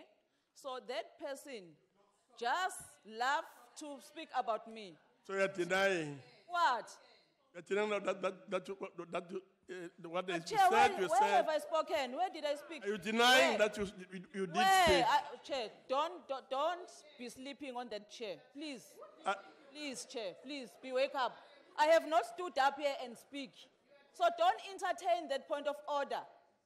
Because Well, there's no I'll point come of back to order. this point later. Yeah, please, man. I'll come back to this point later on. Point of order, Chair. But members are really urged to really order, behave Chair. themselves. Filtan, what's your Chair. point? Honorable Filtan. Honorable Filtan. It might have been easier for the Speaker to have said 2,000 million, like Honorable Zuma once said in the National Assembly. Of course, that's not a point of order. We will proceed. Please proceed. Okay, thank you, Chair. The Minister, through you, Honorable Chair, must be commended, and as the ANC, we need to commend you to this kind of planning. This will make this program to be sustainable. Minister, these good things that we are doing can, however, be tarnished by the issue that are outside of your control. For example, we are faced with the serious challenge of youth unemployment. But some of these youth people have misdirected pride in relation to some jobs. You'll find out they don't want a certain job like petrol attendants and so on. Some jobs are cleaning the street and regarded as demeaning. So we also need your help with regard to change mindset of our youth and regarding to certain types of jobs. Minister, in my language, street cleaning is called Kotopa di Pampir. But we also use this saying, Kotopa di Pampir, figuratively to mean to be totally insane, like other people when they are not normal here. We have a lot of insane people. And some in this house, we have a lot of them. And now, I'm not sure if figurative meaning has saying to do with this stereotype that's making your youth not to do this kind of work. We therefore have to make the kind of job glamorous so that they can appeal to youth. For example, today we are in the fourth industrial revolution, which is digital world technology. So we must introduce some innovative ways to job like go Kotopa di Pampiri, is though that our youth will no longer reluctant to do them. I have no doubt that if we could introduce some technological innovation to jobs like street and storage cleaning, our youth will become interested in them. So my parting shot to you, Minister, is that please introduce technological training into EPWP for our youth to be skilled for the digital world and the country in general, so that we can claim our rightful place in our fourth industrial revolution. If we don't do this, the training and the skills that our people gain from EPWP might not assist them in technological world and the life of today. ANC support the budget vote. Thank you. Thank you very much. We'll proceed to Honorable King from the DA. Misprint by your staff, it's Cola Barnard. Thank you. There are massive issues in the Department of Public Works, but in Nkandla's side, Minister Nglesi and his team were slowly but surely turning the shipwreck of an entity they inherited from the previous minister around. Sadly, the current president decided to shift this man behind the success story and put in his place South Africa's Cecil B. DeMille award-winning producer of the world-famous 2015 Nkandla Firepool movie. It's difficult not to wonder just how handy it will be for this minister to finally control exactly how much more taxpayers' money will be spent on the KZN Palace. Now, as a committee, we've seen the sad departure of our stellar chairperson, the now Deputy Minister Ben Martins. Congratulations on your promotion, sir. But we do have a newly elected chairperson who, for some bizarre reason, is an acting chair. Why?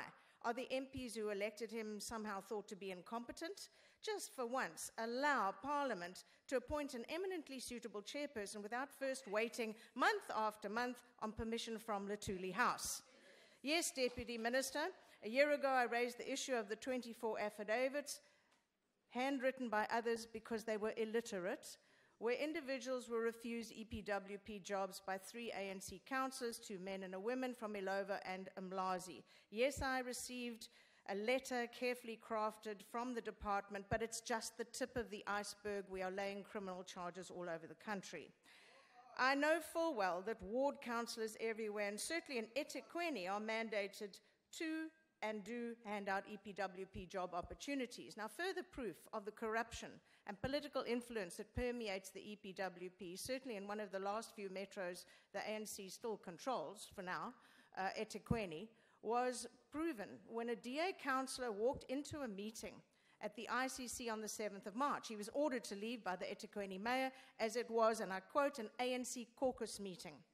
Now, in that meeting were all the eThekwini EPWP workers, every one of them, and the mayor, we are informed, went on to promise to extend the EPWP contracts until the work opportunities become permanent jobs. That is abuse, clear and simple. The proliferation of EPWP job opportunities for the people of all the DA-run metros is a priority. Tshwane's new DA mayor is determined that the EPWP does not repeatedly benefit the same group of individuals to the exclusion of all others. His approach completely excludes councillors from involvement in the recruitment process, and this is a DA solution to avoid any possibility of the program being abused by certain parties for political purposes and vote buying. The ability to work is key to personal dignity, and this metro, like all DA towns and cities, is committed to creating opportunities for more people to find jobs, earn money, and support their families. Then there are the construction site invasions of KwaZulu-Natal. Now, there's a feeling that the police have done virtually nothing about this. Both government and private construction sites are invaded, and for example, the 8 billion residential and hotel resort project near Sibaya Casino was shut down by armed invasions. Over and over, site after site, they arrive, led by Delango Kubona, 15 or so vehicles, 50 heavily armed people. They invade, they demand 40% of the work of a legally appointed tender, that they must just hand it over. Now, it's irrelevant to them that the construction companies have followed all protocols promoting opportunity for community upliftment and skills development. They announced they will not allow work to continue until they receive their money.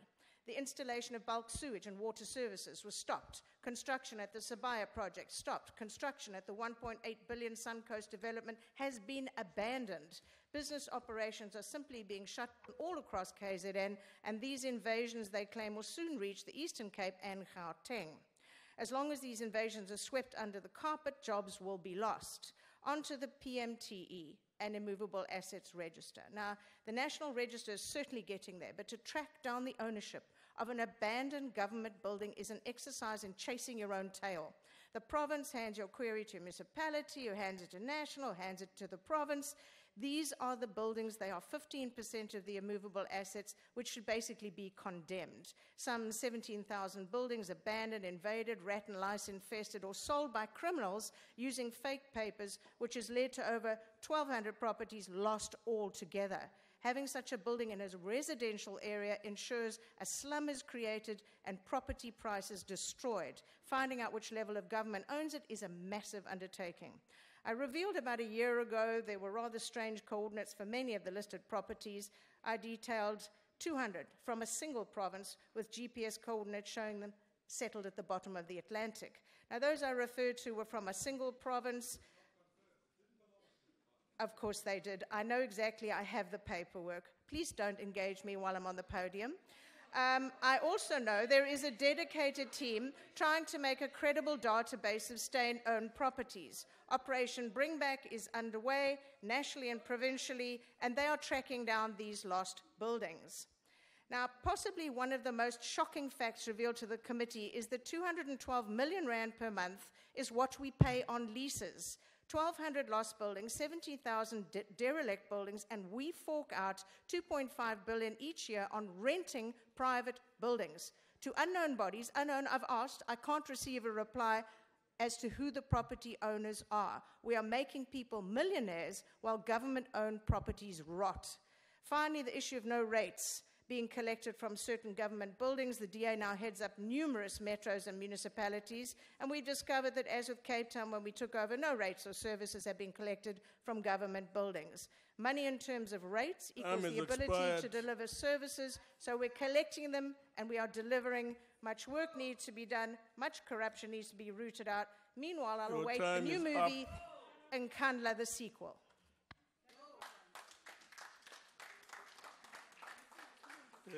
That was a member, Kola Bernard, and the list was not amended in time. But let us move on to the ANC. Honorable CQ Matlopa.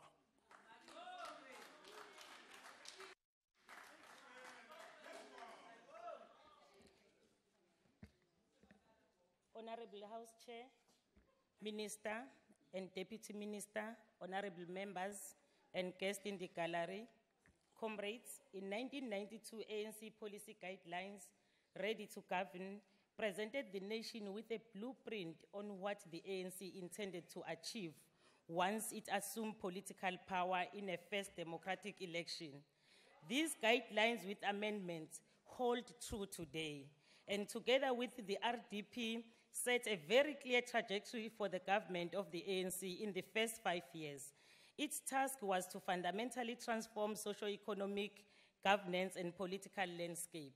The task was to ensure that the universal principle that, open and close quote, of the majority must prevail, whilst the voice of the minority must be heard. This principle, which the Constitutional Court has itself repeated, underscores that in an electoral system such as ours, majoritarian is an important feature of our society.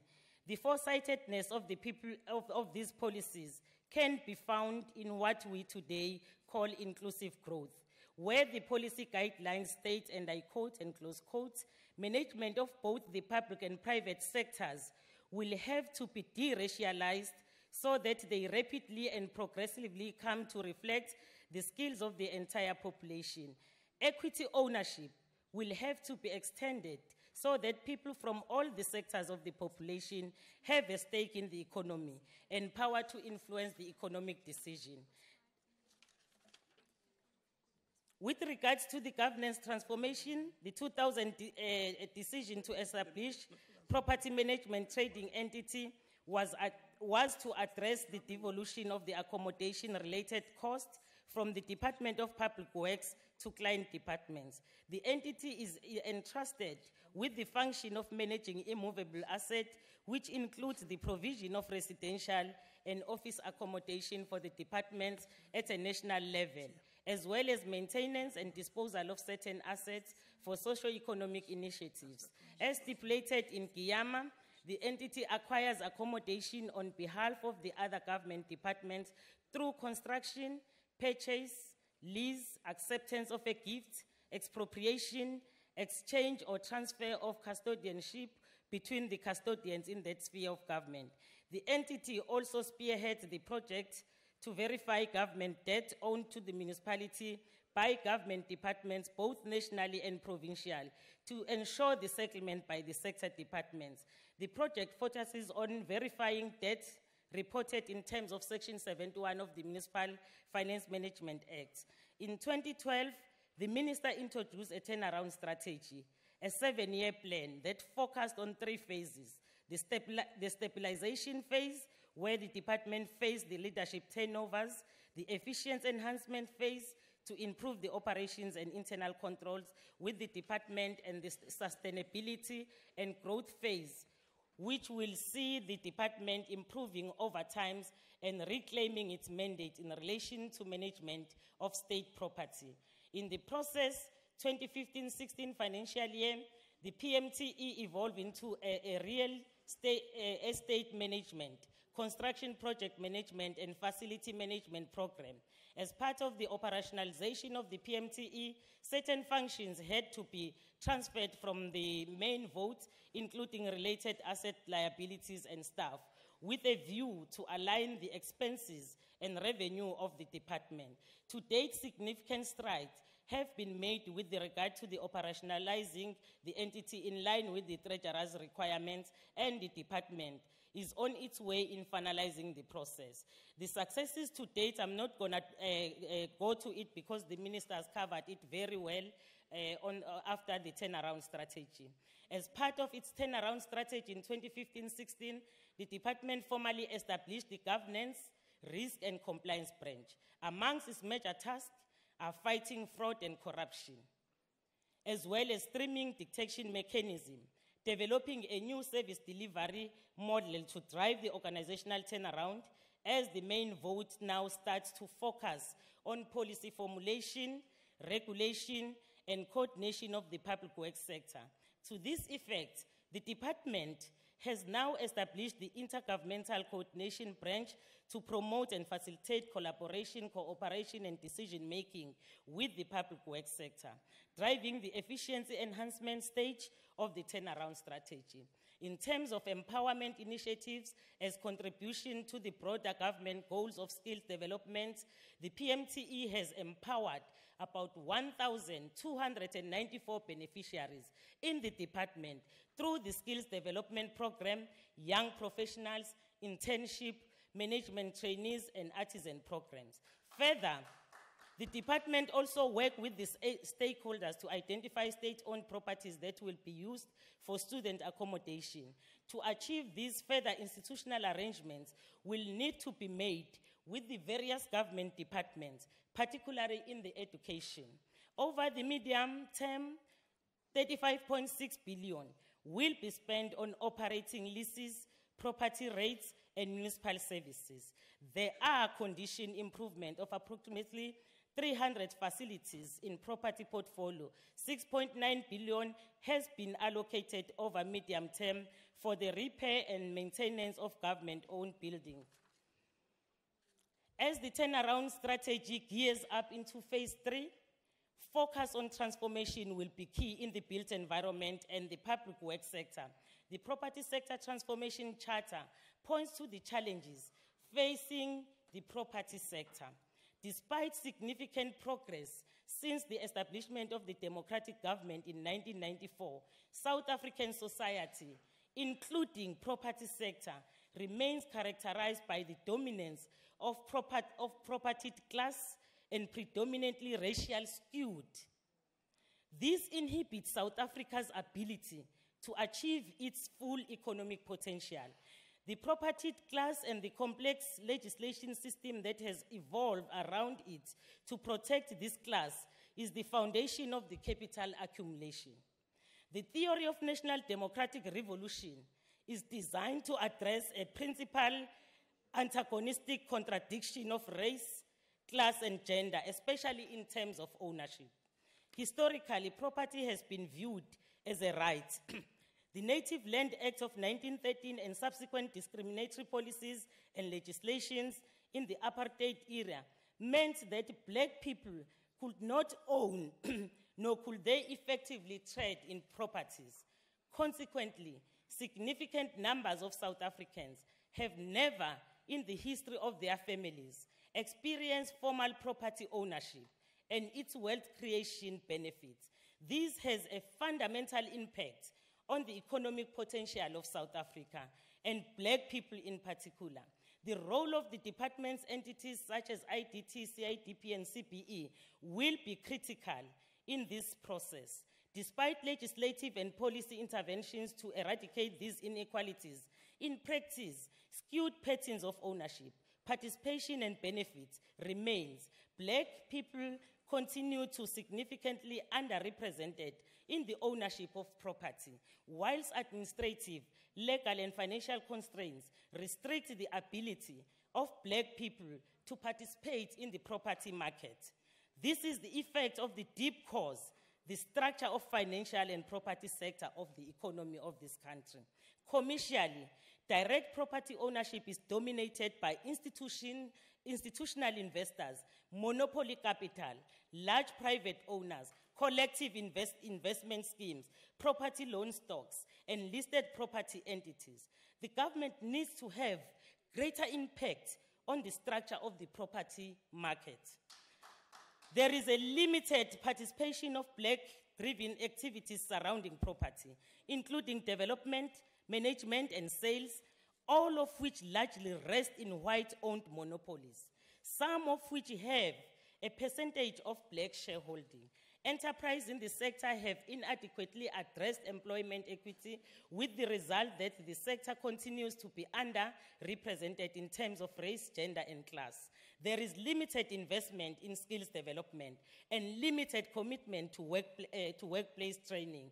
At tertiary education level, property is inadequately supported as a profession, combined with a lack of appreciation of property as a career. Preferential procurement has been implemented insufficiently, with few enterprises being able to demonstrate any progress in increasing spend from targeted suppliers implementing. The sector has not effectively addressed gender equality, and particularly black women are underrepresented in ownership, control, management, and its professional skills in the sector. The sector does little to promote the growth of sustainable enterprises. When I conclude, Honorable Chair, the portfolio will continue to monitor this sector and tighten our oversight function on its transformation agenda. The RDP developed challenges for current government that include. Honorable Chair, I think as African National Congress, we support this vote. Thank you very much. Thank you very much. We now move back to the Honorable Minister.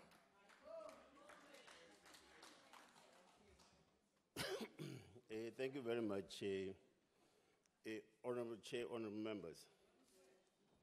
I would like first and foremost to thank the constructive contributions that have been made by some other honorable members of the House insofar as sharpening our area of policy work as well as administrative work.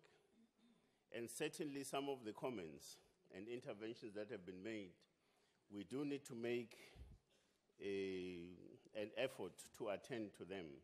For instance, Honorable Adams, you spoke to the issue of settling and paying creditors within the 30-day period.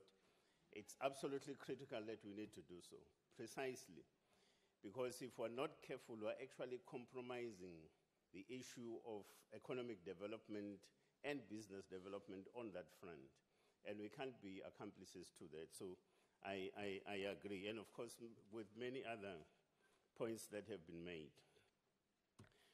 Honorable Kopane, you know, some of the aspects that you spoke to perhaps are best defined by an English philosopher, Ian Hobbes, in the olden days, who then said, absurdity is a privilege of no one else but men. Precisely because I don't understand the logic. I don't understand the logic. You say, because I've been assigned to this, and your conclusion is that I'm corrupt, and your conclusion is that it's because I'm here to pursue the so-called Nkandla in the second phase of it. Now, and this is not backed up by any scientific fact, except that you disagree, except that you disagree with the conclusions that I scientifically arrived at. And that's where your problem is. And I'm saying, and I still do say this point here today, that no one in this country has ever interrogated the report that I produced around that issue. No one, not a single person. In fact, I was happy when I heard as the initial reaction on the side of the DA that initially they said, oh yeah, no, we want to take this matter to court and so on. And I said, I will welcome that particular opportunity. They never did. And the reason why they did not is because they know very well that we follow the scientific method in dealing with the issues at hand. So, regardless,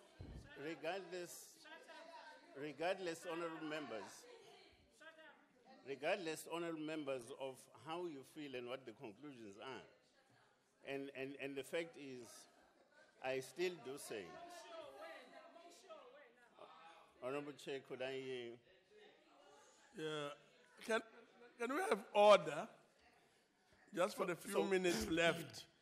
And please do not interfere with the right of the minister to be heard. And the fact of the matter, Honorable Chair, is that I'm still here. Anyone who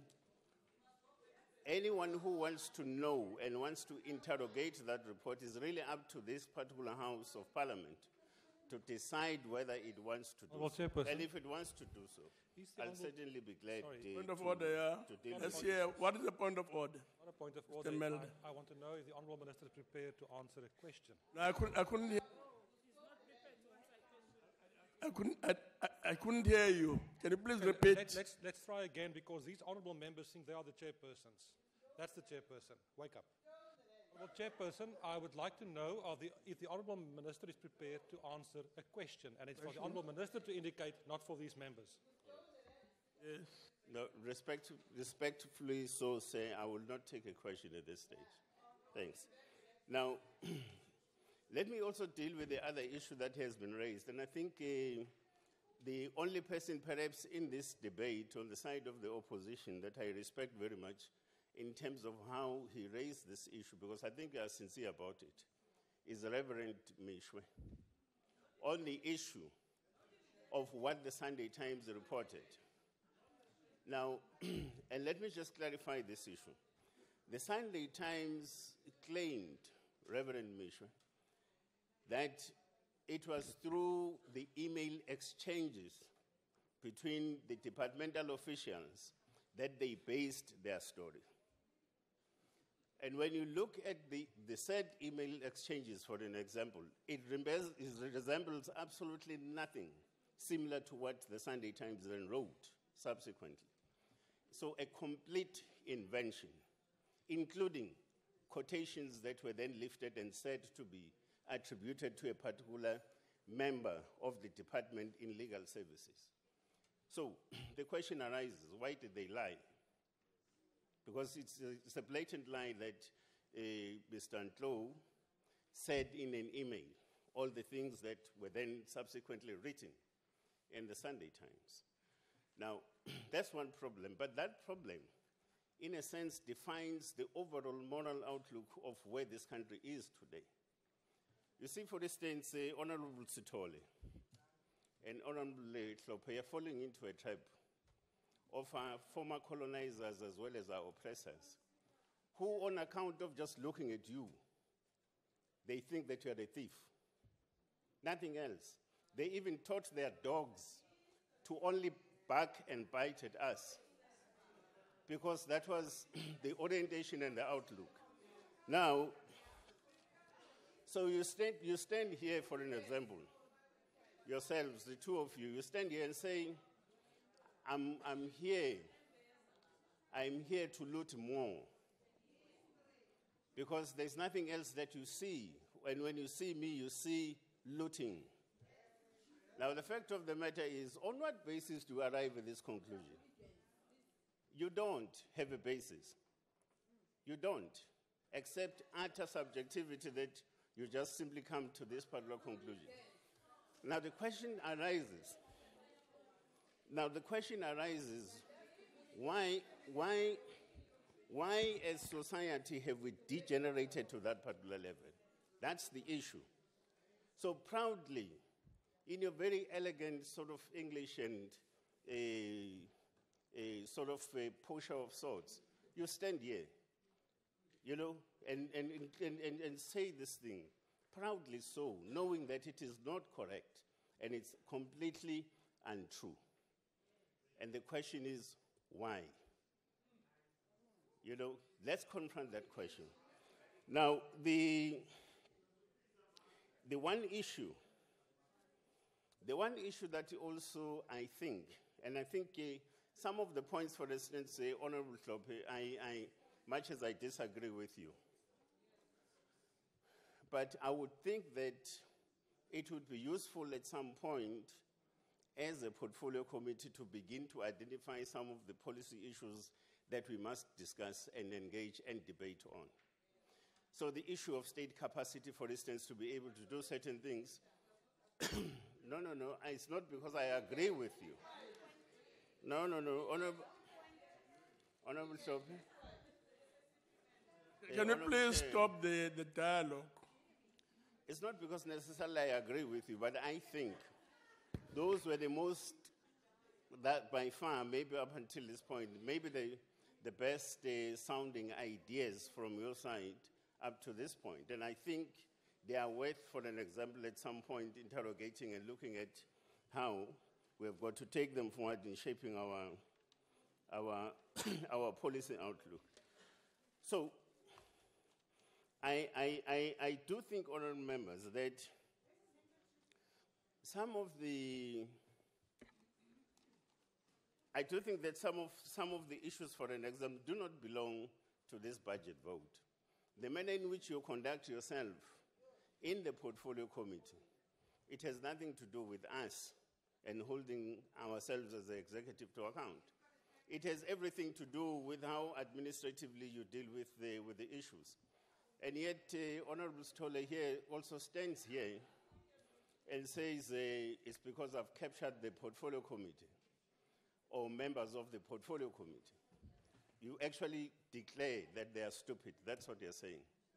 Because only one man and me, myself, I have also this capability of just simply manipulating the whole lot of them. So they can't think. So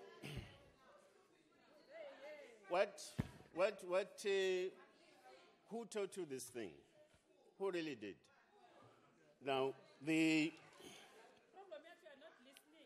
on two other things. Please proceed, Minister.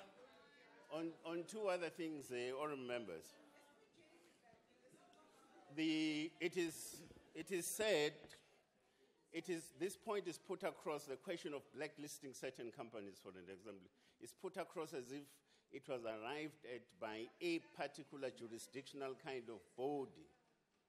And yet no investigation or investigating agency arrived at a conclusion, no, a recommendation that said particular companies that were involved in the kind of security upgrades as a project needed to be blacklisted.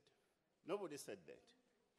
So yourselves as honorable members, where do you derive this thing from to then say we are not blacklisting as if there was a particular conclusion either by a court or by an investigation kind of body that we should actually do so, because nobody ever said so.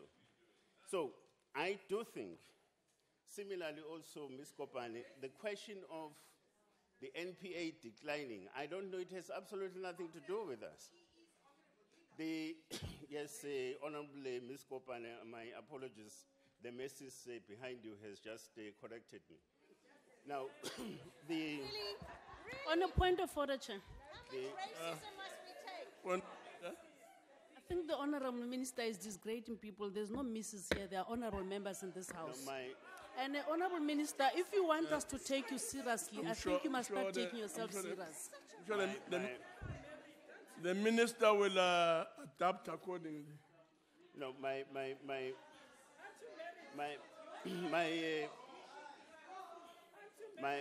my apologies, Honorable Chair. My apologies that I referred to the messes is because, in any case, it's the Honorable messes that connected me to this fact. So my apologies there. I withdraw, Honorable Chair. Now, I've to adapt his speech accordingly and therefore avoid any words that may be perceived to be offensive. Yes.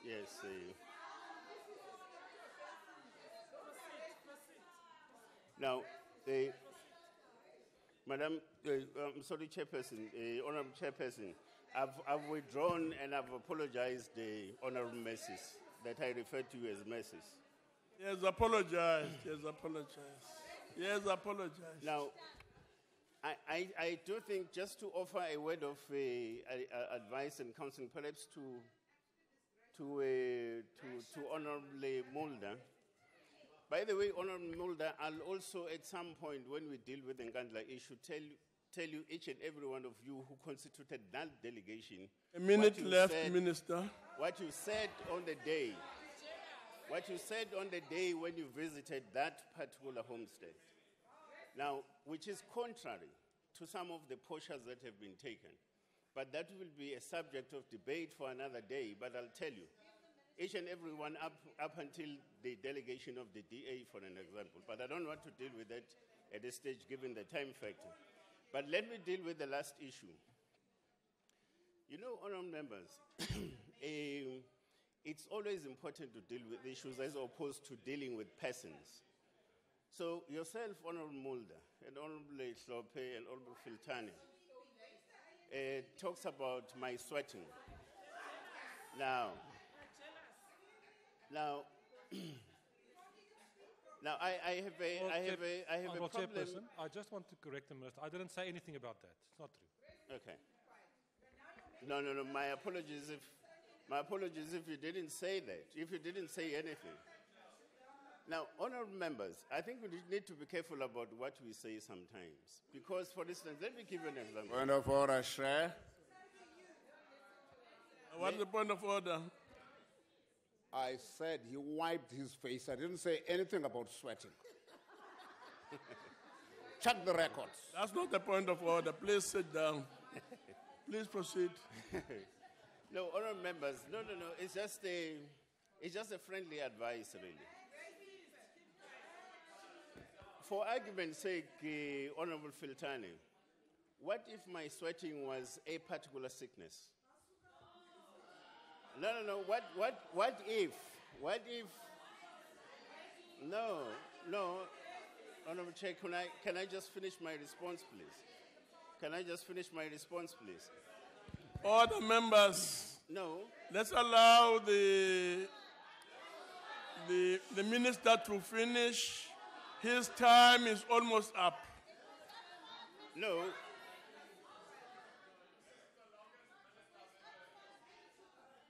Okay. Now, point of order, Chairperson. Yeah. The minister's now been speaking for 14 minutes. Now, he's only allocated 8 minutes. No. They said his time had expired. What I've done about 3 minutes ago, and he's still speaking. Yes. What I've done is take into account all the interjections and comments and so on. But the minister is now. Point of order, Chairperson. No. Point of conclude. Order. Point of order, Chairperson. Please conclude.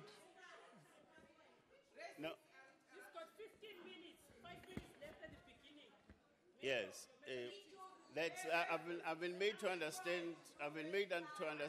Honorable Chair, that the time that I saved in my initial allocation has been gravitated over. Please conclude. Yeah, please.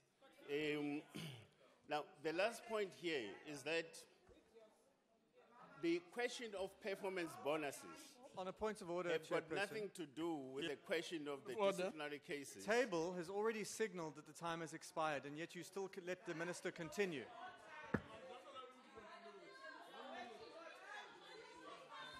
Please conclude. Less than 1 minute. The question Conclude. of The question of disciplinary cases, the ongoing disciplinary cases, has got nothing to do with the awarding of performance bonuses. And any person who has ever been exposed to industrial relations kind of matters. Time is up, Minister. This particular matter. Thank you very much.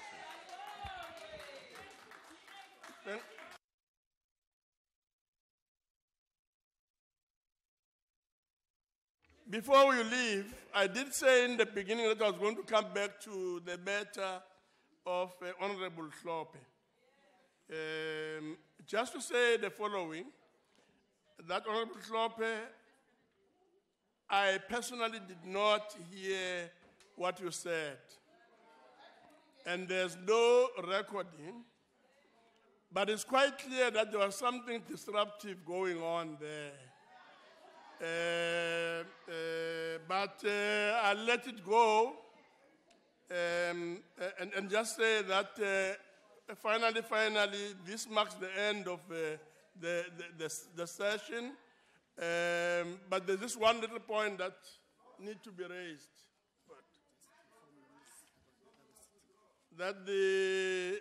Just an announcement that the members are reminded that the debate on higher education and training budget vote will take place at 16:15 in the National Assembly chamber. The debate on health budget vote will take place at 16:15 as well, here in the old assembly. And the debate on mineral resources budget vote will take place at 16:15 as well, at committee room E249. And this concludes the business of the day. Thank you very much.